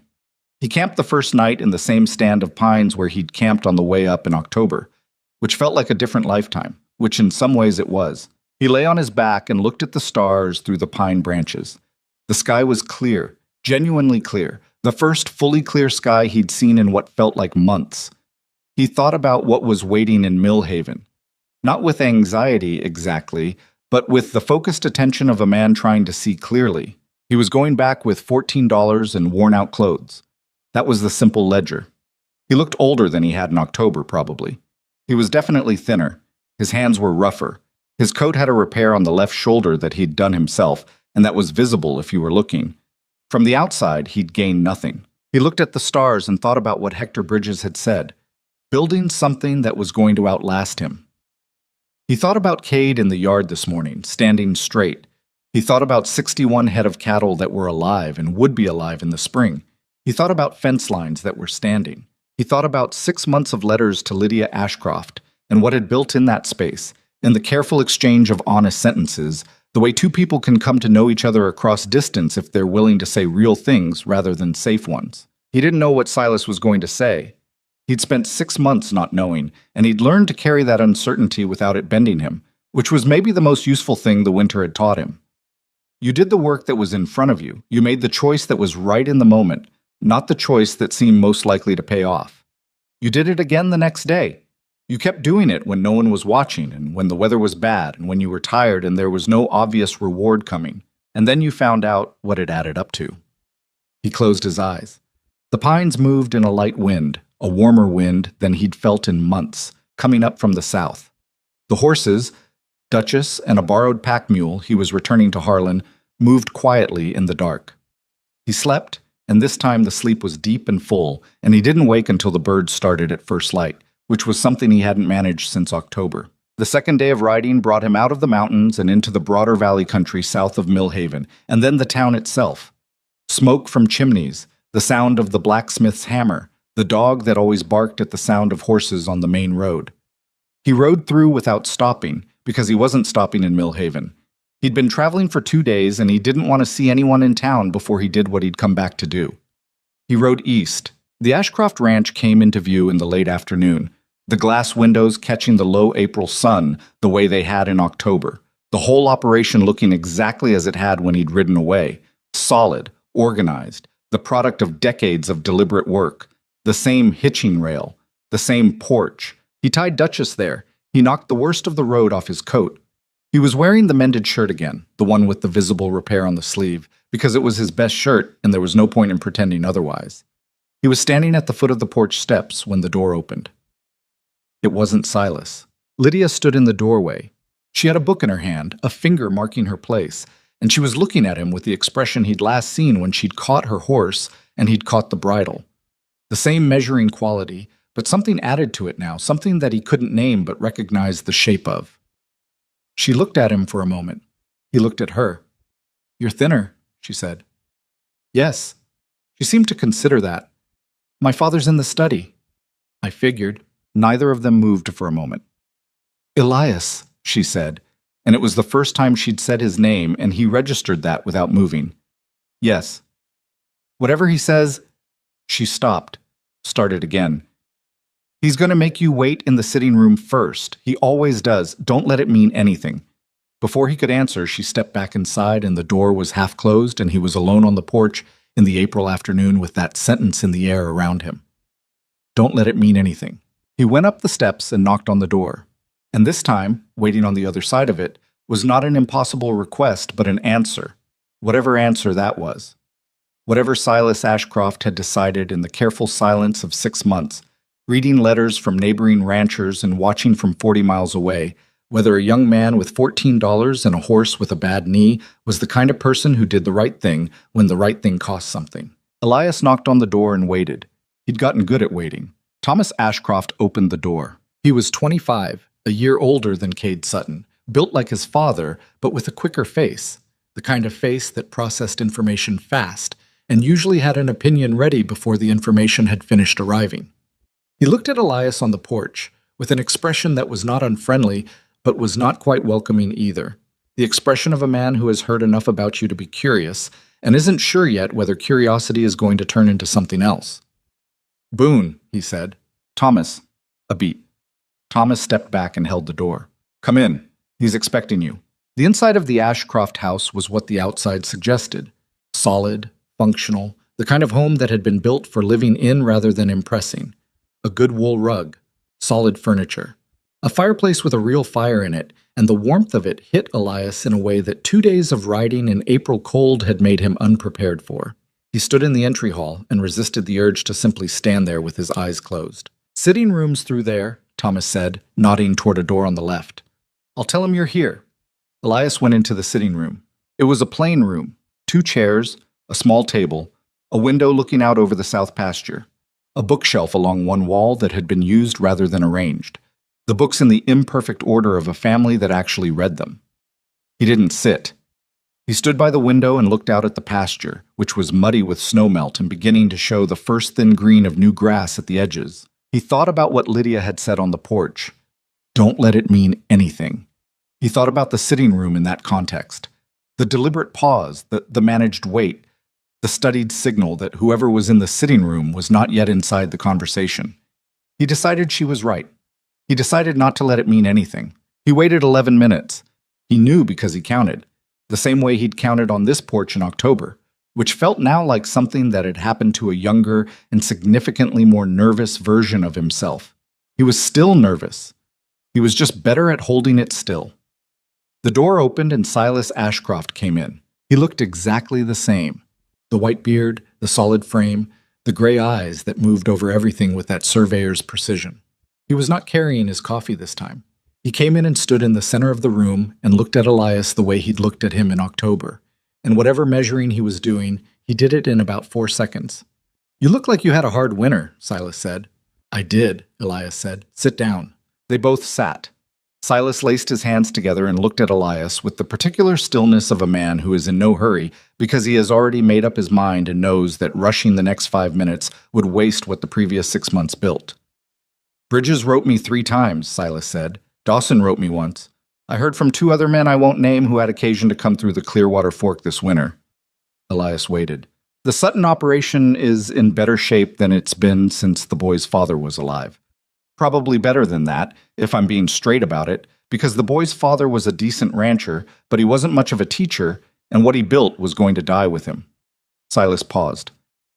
"It's not dying with him now. That's on you."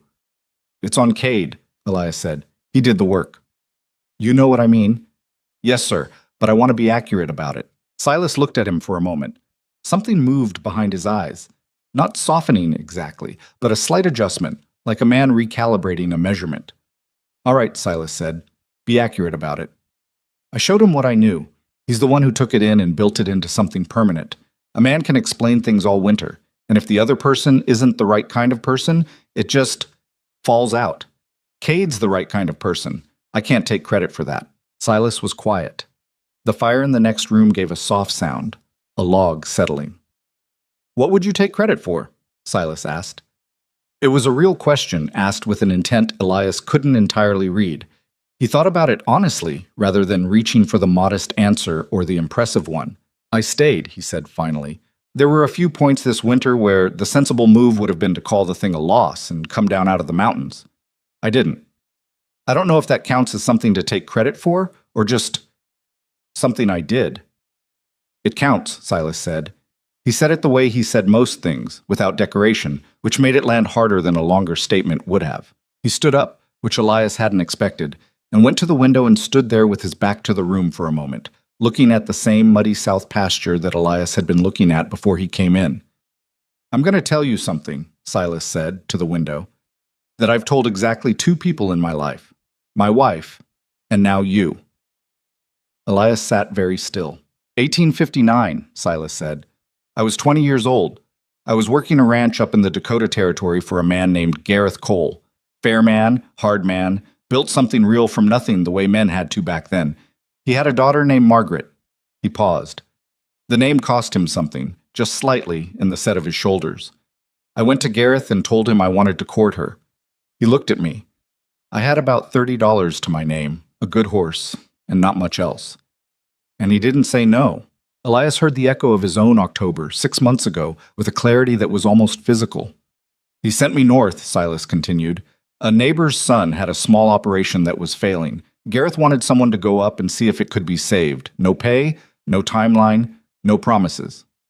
He turned from the window and looked at Elias directly. "Sound familiar?" "Yes, sir," Elias said quietly. "I was up there 8 months. Longer than I told you, longer than he asked. Because when I got up there, the situation was worse than he'd let on, and leaving before it was fixed felt wrong." He came back and sat down. "When I came back, Gareth looked at me the same way I looked at you this morning, and he told me something I've been carrying for 23 years. He stopped. He looked at his hands for a moment, which was the first time Elias had seen Silas Ashcroft look at anything without that outward measuring quality.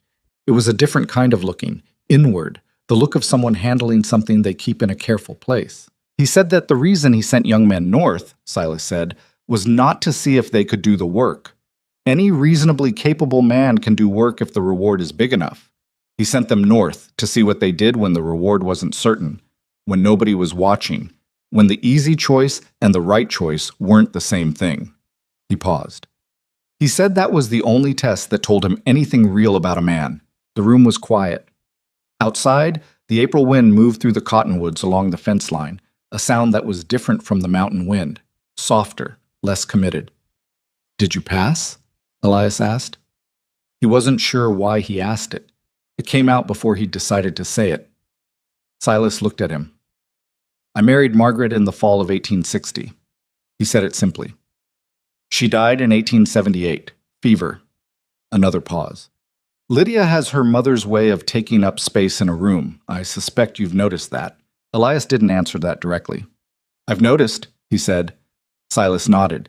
He leaned back slightly. The first truly relaxed posture Elias had ever seen from him. Here's where we are, Silas said, and his voice shifted, became the voice of a man moving from the personal to the practical, which was where Silas Ashcroft was clearly more comfortable. You passed the test.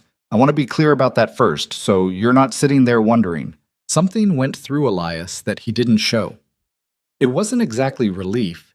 It was more like the feeling of a held breath released, something that had been under tension for 6 months slowly coming off the load. Thank you, he said. His voice came out level, which he was grateful for. Don't thank me yet, Silas said, because I'm not going to hand you anything. That's not what this is. I didn't expect you to. Good. Silas looked at him steadily. I have 12,000 acres and over 1,000 head. I've been running this operation for 20 years with good hands and my own judgment.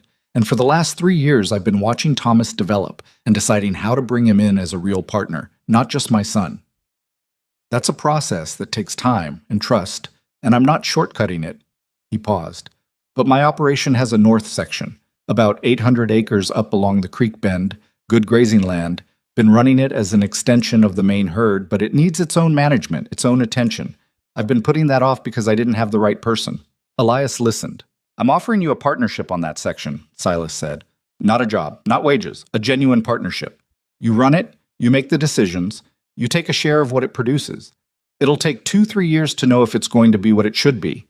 There'll be hard seasons. I'll give you opinion when you ask for it, and stay out of it when you don't. He paused. I'll provide the starting cattle. You provide the work and the judgment. We'll set the split fair and write it down proper with a lawyer present, so there's no argument later about who said what. Elias sat with it for a moment. And Lydia? He asked. Directly, because directness was the only language this conversation had ever spoken. That's between you and her, Silas said. I'm not trading my daughter for a business arrangement. The partnership is because I think you're the right man for that piece of land. Lydia... He stopped, and for the first time there was something in his face that was plainly a father's feeling, undisguised. Lydia makes her own decisions. She always has. Her mother was the same way. I learned to stop fighting that instinct about 30 years ago. He said it with the particular resignation of a man who has made peace with something and is not entirely sure how he feels about that peace. I'm going to be honest with you about something, Silas added. I didn't know, when I sent you north, if you were the right man. I had a feeling, which is not the same thing. A feeling is just a starting point. He looked at Elias with those gray eyes. The letters from Bridges and the others told me some things. But what told me more was what they didn't write. They didn't write about you making sure they knew what you were doing. They didn't write about you talking about what you expected to get from this arrangement. They just wrote about what they saw. A man doing work that needed doing without performing it for an audience. He paused. That was what I was looking for. Gareth Cole looked for the same thing in me. I've been looking for it in every man who's come asking about my daughter, and most of them gave me the performance instead. Elias thought about those 40 miles of mountains, about fixing fence at midnight in a blizzard with nobody watching except the cattle and Cade, who didn't count as an audience because Cade was too busy working to watch, about writing the pipe fitting for the 5th time because the pipe needed fixing, not because Bridges might ride by. I wasn't thinking about the letters, he said. I know, Silas said. That's the point. They looked at each other across the plane room, these two men separated by 23 years in the shape of the same test, and something passed between them that was not exactly understanding and not exactly respect, and was probably some third thing that doesn't have a clean name. I'll take the partnership, Elias said. Silas nodded once. We'll sit down with Thomas this week and work out the terms.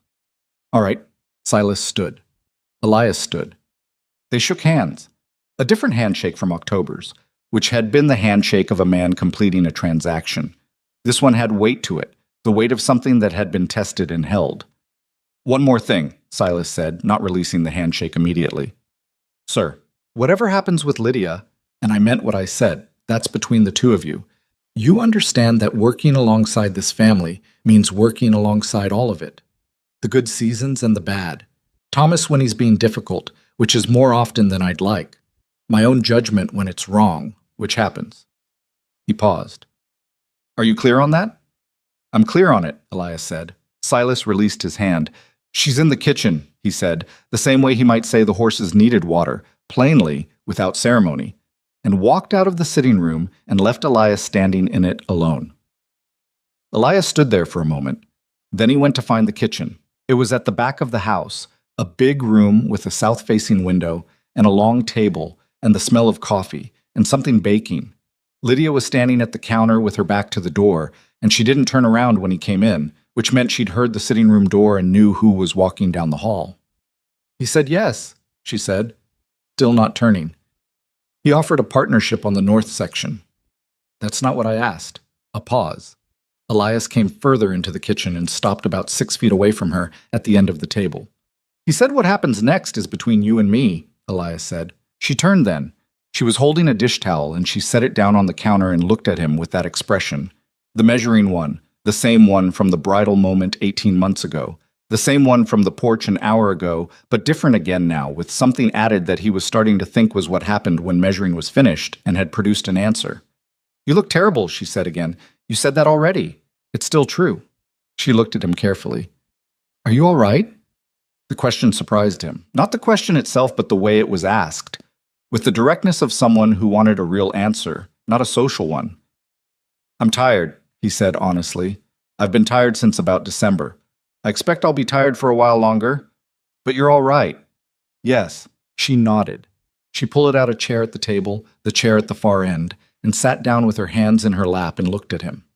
Sit down, Elias, she said. You've been writing for 2 days. He sat down. Not at the far end, at the near end, with the length of the table between them, which seemed right for this. Enough space to be honest, not so much that the honesty had to travel too far. I got your last letter, she said. The one about riding south April 1st. I know, I sent it. The corner of her mouth moved. You said if it felt like a bad omen, I could tell you when I saw you. I did say that. It doesn't feel like a bad omen. He looked at her across the table. He'd spent 6 months writing letters to this woman, saying real things in lamplight in a barn room 40 miles away, and the letters had built something that he'd been aware of and careful with and not entirely sure how to hold. Now she was 6 feet away, and the lamplight was replaced by an April afternoon through a south window, and the distance was suddenly, concretely, a solvable problem. I'd like to call on you, he said, properly, with your father's permission, which he's given, if you're willing. She looked at him for a moment. You came up here in October with $14 and a plan made of air, she said. You went up a mountain for 6 months in winter with no guarantee of anything at all. She paused. I think we can probably dispense with some of the formality. That's not a yes, he said. No, she agreed, but it's close. She stood up and went to the stove and came back with 2 cups of coffee, setting one in front of him without asking whether he wanted it, which he found he didn't mind. He picked it up, and it was the best coffee he'd had since October, and for a moment he just sat with that fact. Tell me about the ranch, she said, sitting back down. The real version, not the one my father heard from Bridges. So he told her. He told her about the barn room with the drafty window and the corn husk mattress. He told her about Cade and the rope splint and the first morning when he'd looked at the list of things wrong with the place and had to decide whether to feel overwhelmed or just start somewhere and start somewhere. He told her about the February storm and the fence at midnight and Cade's hands wrapped in cloth strips in the lamplight. He told her about the calf with the bad leg that they thought was a lost cause, who was now running around the north draw causing trouble for everyone. He told her, and she listened the way she wrote, with complete attention, without filling the silences, her eyes on his face the whole time. When he finished, she was quiet for a moment. What did it feel like? She asked. When you were deciding whether to fix things for Cade, not just do your own work and leave? He thought about it. It didn't feel like a decision, he said. The situation needed something. He needed something, and I was there. That's not as simple as you're making it sound. Maybe not, he admitted, but it didn't feel complicated at the time. She looked at him for a long moment, and he looked back, and the April afternoon moved through the window, and the coffee went from hot to warm, and neither of them seemed to be in a hurry about anything. My father is going to be difficult, she said finally. I know. Not about this. I mean, in general. as a partner. He has very specific opinions about how land should be managed, and he expresses them whether you've asked or not. I've noticed. Thomas is easier mostly, but he has a competitive streak that takes some managing. She paused. I'm telling you this because you should know what you're signing up for. It's not just a partnership on 800 acres. It's this whole... She gestured vaguely, encompassing the house, the family, the 12,000 acres outside the window. All of it. I know, he said. And you still want to. I still want to, he said. The north section, and all of it. The corner of her mouth moved again, more than before. Good, she said, because the north section has a drainage problem on the east side that's been bothering me for 2 years, and my father keeps saying it's not serious, and I think he's wrong. Elias blinked. Then for the first time since October, he laughed. A real one. Surprised out of him, the kind that comes from somewhere lower than the chest. Lydia looked pleased with herself in a way she didn't try to hide. I'll look at the drainage, he said when he'd recovered. I know you will, she said. Outside, the afternoon was going golden, the low April sun making the muddy south pasture look better than it was, the cottonwoods moving in a light wind. Inside the kitchen of the Ashcroft house, 2 people sat across a long table with their coffee going cold and more to say than the afternoon had room for, and neither of them was in a hurry to leave. Elias Boone had ridden back to Millhaven with $14 in worn-out clothes and a horse with a bad knee. He sat now in the warmth of this kitchen and understood something that would have been harder to see in October, that the $14 had never been the problem. The question was never what you had. It was what you did when what you had wasn't enough, and you did the thing anyway. He'd done the thing anyway. He picked up his coffee cup and found it still had some warmth left in it. That, for now, was enough. The drainage problem on the east side of the north section was exactly as serious as Lydia had said it was. Elias found that out in his first week working the land, when he walked the full perimeter of the 800 acres and spent 2 hours on the east boundary watching the way the snowmelt moved across the lower pasture, pooling wrong, sitting too long, leaving the soil sour in a strip about 40 feet wide that ran nearly the full length of the fence line. He squatted down and pressed his hand into the ground and felt what was underneath. Hard clay pan about 18 inches down, impermeable, redirecting water laterally instead of letting it drain through. The grass above it was thin and yellow at the edges. Cattle would work that strip last and reluctantly, which meant they'd be pushing the better grazing harder than it needed to go. He came back to the main house that evening and told Silas. Silas looked at him with an expression that was not quite defensive and not quite impressed, and was probably both at once. I know about the clay pan, he said. Then you know it needs ditching. I know it's a significant undertaking. It is, Elias agreed. About 3 weeks of work, I'd estimate. Early summer, before the ground gets too hard. But if we do it right, that strip comes back in 2 seasons, and you've got 40 additional feet of good grazing the full length of the east boundary. Silas was quiet for a moment. Lydia told you about it. She mentioned it. Something passed through Silas's face that Elias was learning to read. A particular quality of restraint. A man who has an opinion he's decided to keep to himself for the moment. She's been telling me about that drainage for 2 years, Silas said. I know. Another pause. You're going to fix it. That's my plan. Silas looked at him. Then he picked up his coffee and went back to whatever he'd been reading before Elias came in, which was the closest thing to approval that Silas Ashcroft offered on a Tuesday evening in April, and Elias had already learned to receive it as such. He spent the first month learning the north section the way he'd learned the Clearwater Fork, methodically, without rushing to conclusions, letting the land tell him what it was before deciding what to do with it. He walked it in different lights, in rain and in sun, in the early morning when the dew showed him where the water moved, and in the late afternoon when the shadows showed him the shape of the ground. He moved the cattle through it in a rotation that was different from how Silas had been running it, not dramatically different, but adjusted, responsive to what the particular pastures could actually support rather than what it seemed like they should support. Thomas noticed on the second week and came up to the north section fence line with his arms crossed and the look of a man who has questions about what he's seen. You're running them light on the upper bench, Thomas said. The upper bench is thinner than it looks. 2 hard weeks of grazing, and it won't come back until July. My father's run cattle on that bench for 15 years. I know. Elias kept working the fence check he'd been doing. He's been lucky with the timing, mostly, or the herd's been small enough that it didn't matter. It's going to matter at the scale you're talking about running next year. Thomas was quiet for a moment. He had his father's directness without yet having his father's patience, which made him easier to argue with and harder to convince. "You've been here 6 weeks," Thomas said. "I have. My father's been here 20 years. I know that too." Elias stopped and looked at Thomas directly. "I'm not saying your father managed this wrong. I'm saying the North section has a particular set of conditions that need their own approach. That's all I'm saying." Thomas looked at him for a long moment with the competitive streak that Lydia had warned him about, visible and calculating. Then he looked at the upper bench and at the cattle and back at Elias. "Show me," he said finally. So Elias showed him. They spent 2 hours on the upper bench, Elias pointing out what he'd found: the soil depth, the grass species, the way the previous year's overgrazing showed in the root structure if you pulled up a handful and looked at it. Thomas asked good questions, the kind that came from someone who genuinely knew the land and was updating his model of it rather than defending the old one. By the end of it, Thomas's arms were uncrossed. "All right," he said, which from Thomas meant roughly the same thing that thank you meant from anyone else. "It's not a criticism of how it's been run," Elias said again. "I heard you the first time," Thomas said, but he said it without heat. They walked back down to the fence line together, and that was the beginning of something with Thomas that was not exactly friendship, and not exactly the absence of it either. More like the cautious mutual respect of two capable men who've decided to stop testing each other and start working, courting Lydia in the proper sense, which is to say, in the presence of her family and the awareness of the community and all the visible social architecture of 1882 Montana turned out to be both simpler and more complicated than the 6 months of letters had prepared him for.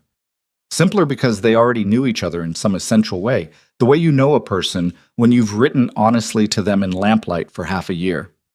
More complicated because knowing a person in letters and knowing them in the physical dailiness of actual life were related but not identical, and the distance between them had to be crossed with some care. She was not easy, Lydia. He'd known that, but knowing it abstractly and experiencing it concretely were different things.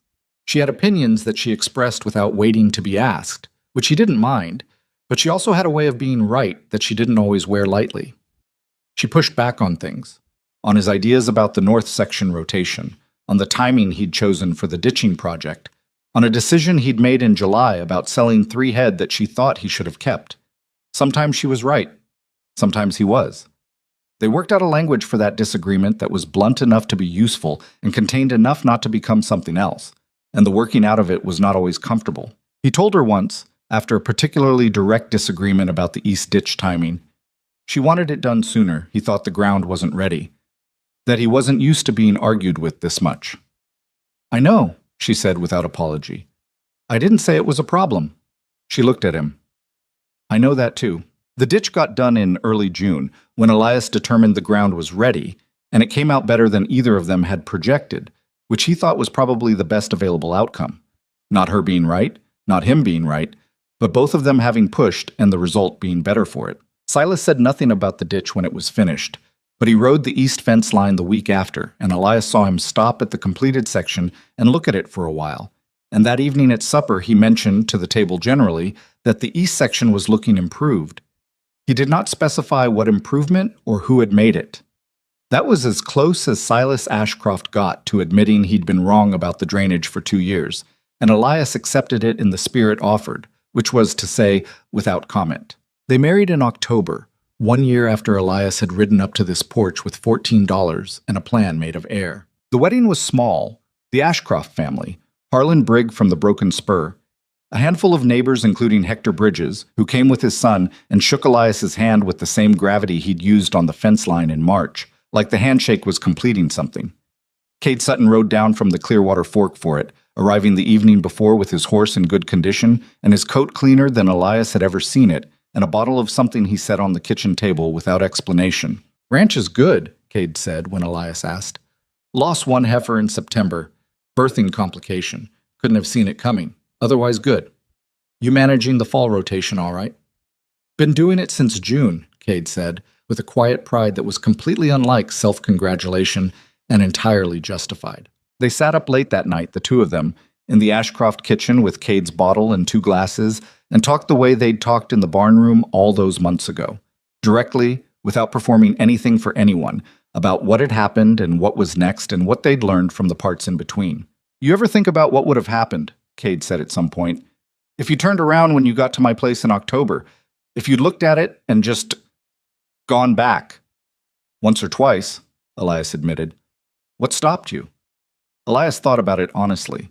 I didn't know what I was going to do yet. I just knew leaving wasn't it. Cade turned his glass in his hands.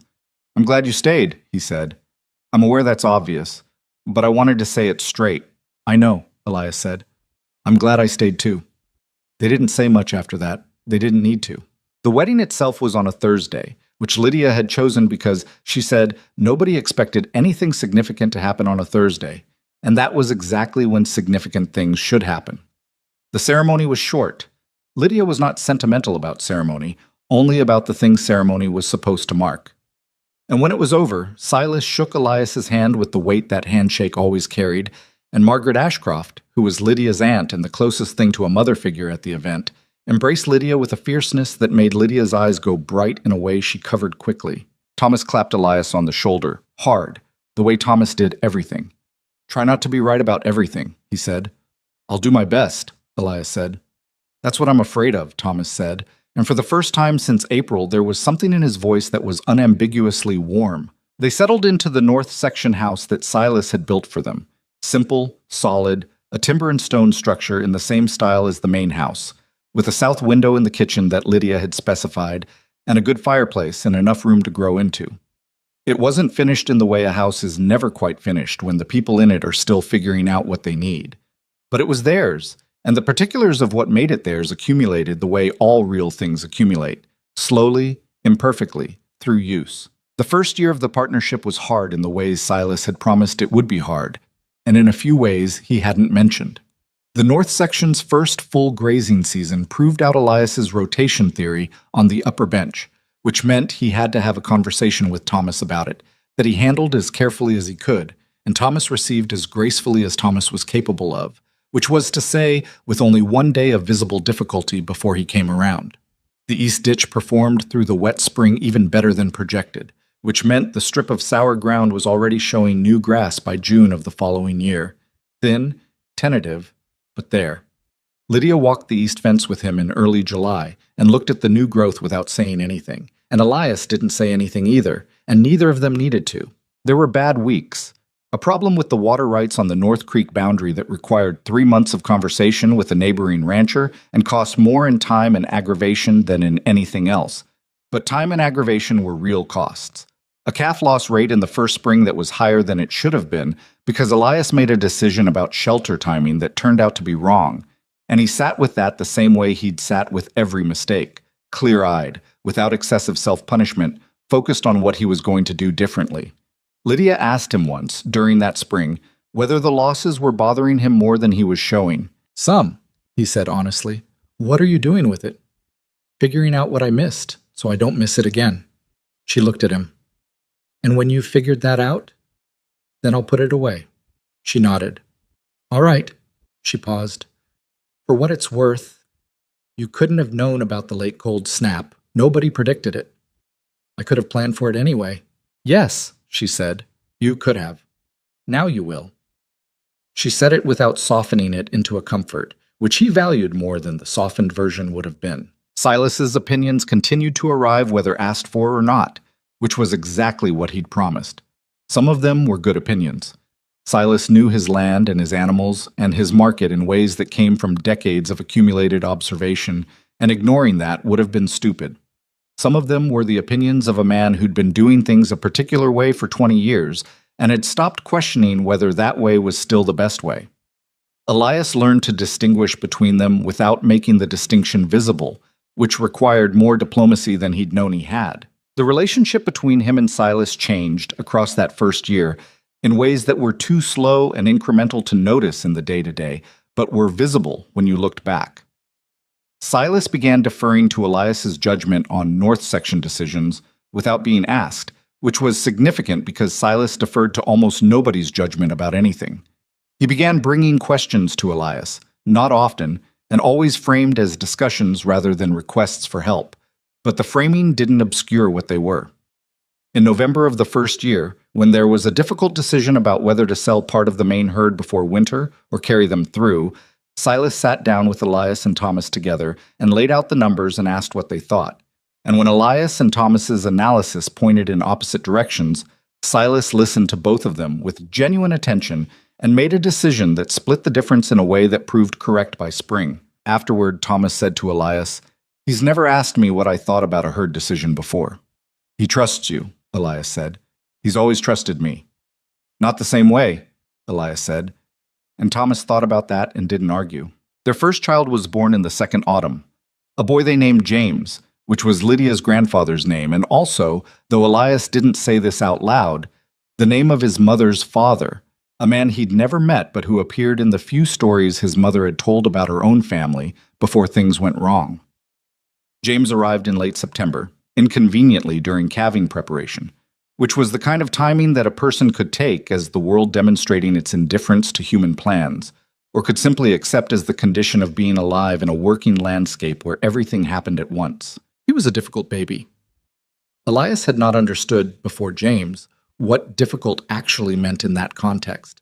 Not difficult like a hard conversation or a bad storm, but difficult like a small, unreasonable person who needed things at all hours and communicated all needs through a single channel of varying volume. Lydia handled it with the particular competence of someone who doesn't waste energy pretending things are easier than they are.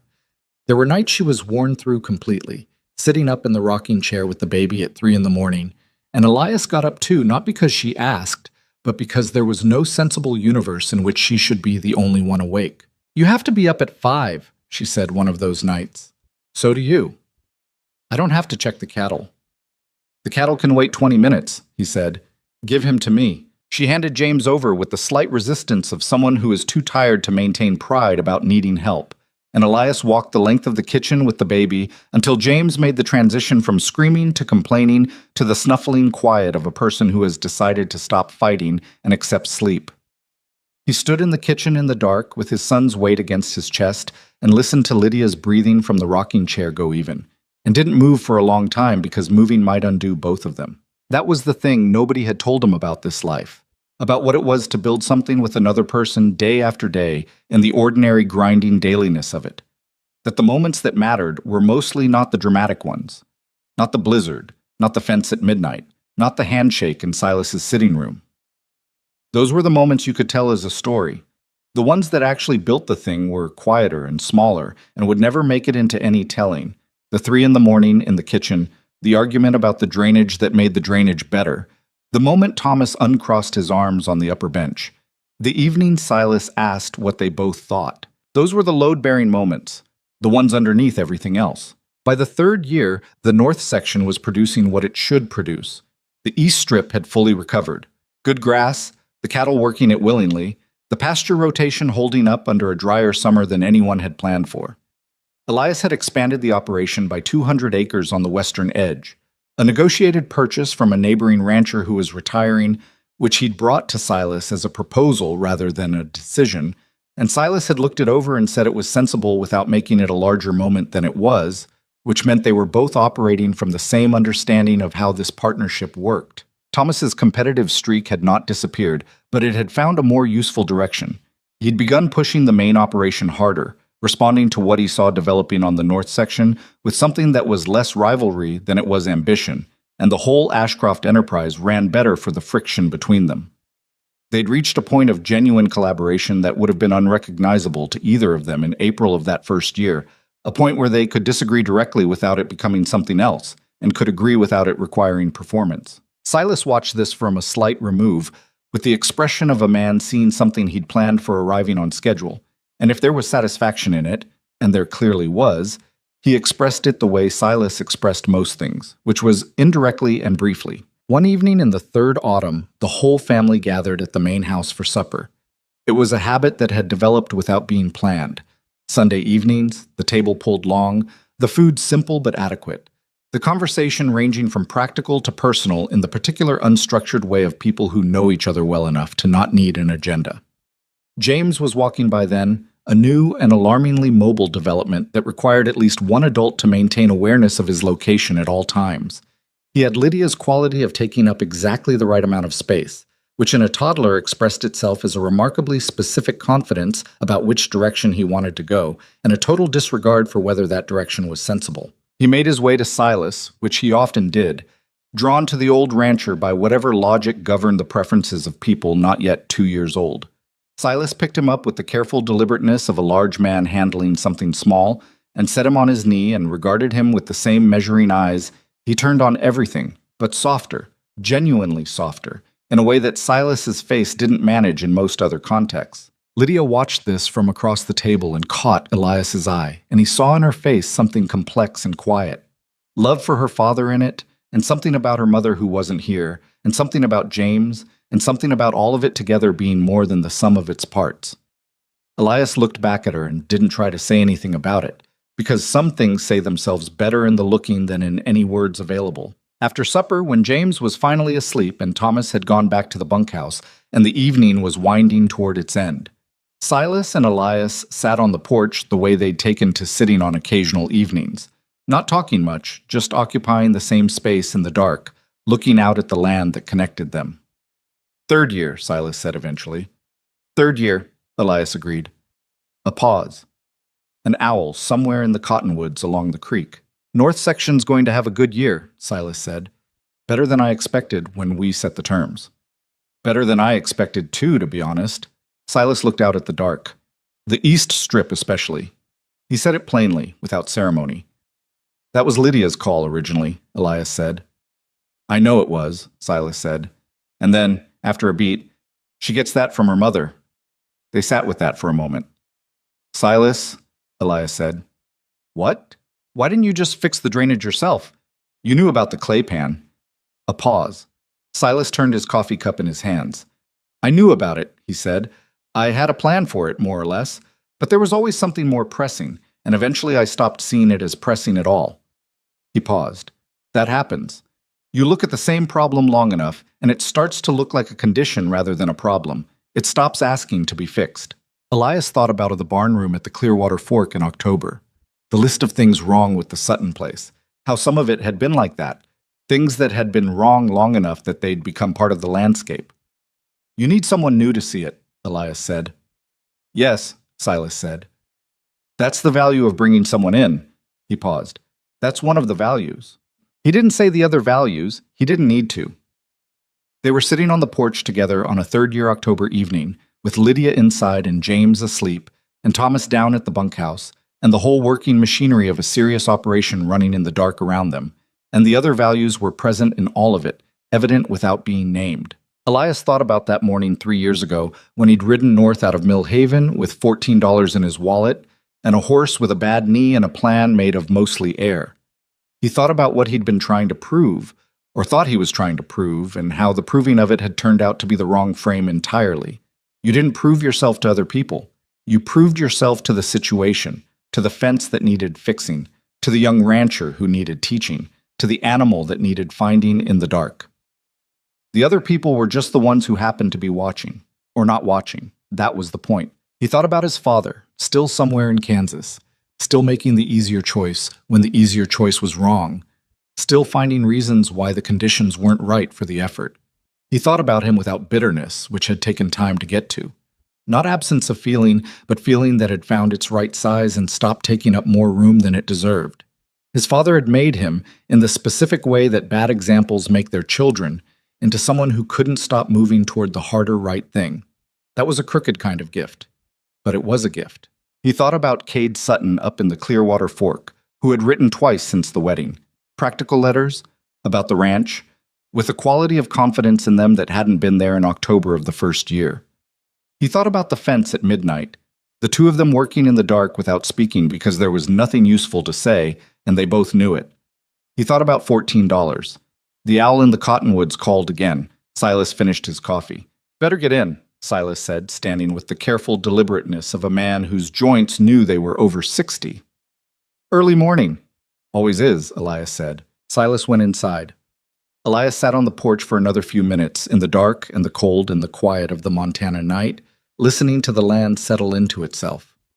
The north section fence line was out there in the dark, standing. The east strip was there, its new grass resting under the autumn. His son was sleeping inside. His wife was inside. The work that had built all of it was behind him, and the work that would keep it was in front of him, and neither end of that was visible from where he sat, which was how it was supposed to be. He wasn't the same person who'd made this decision 3 years ago. He was harder in some places and less defended in others, which was probably what growing into a life looked like when you were honest about it. He'd been wrong about things and right about others, and the difference between those was less a matter of intelligence than of paying attention to the land, to the people, to the gap between what things looked like and what they were. He'd learned that the most important choices were the ones nobody was watching, that a man's character wasn't what he did when the reward was clear and the audience was present, but what he did at midnight in a blizzard with numb hands and no guarantee of anything at all. He'd learned that you couldn't build anything real on the foundation of what other people would think of it. You built it on what it actually was. He'd learned that from Silas's test, but more honestly, he'd learned it from the doing of the thing, from the months on the mountain where there was no audience and no score and just the work and the choice and the next morning. He got up from the porch chair and went inside. The kitchen was warm. Lydia was at the table with a book and a lamp, and she looked up when he came in with the expression she had in the evenings, the one that was private and unperformed, and his. "Cold out?" she said. "Getting there." She turned back to her book. He poured the last of the coffee and sat down across from her, and they stayed like that for a while. In the warm kitchen, with James asleep down the hall, and the land dark and working outside, and the lamp between them burning steady. Not perfect. Never perfect. But solid, in the way things are solid when they've been tested and held. Not because nothing went wrong, but because when things went wrong, the people involved kept choosing to stay and fix them. That was enough. That had always been enough. That was finally and completely everything.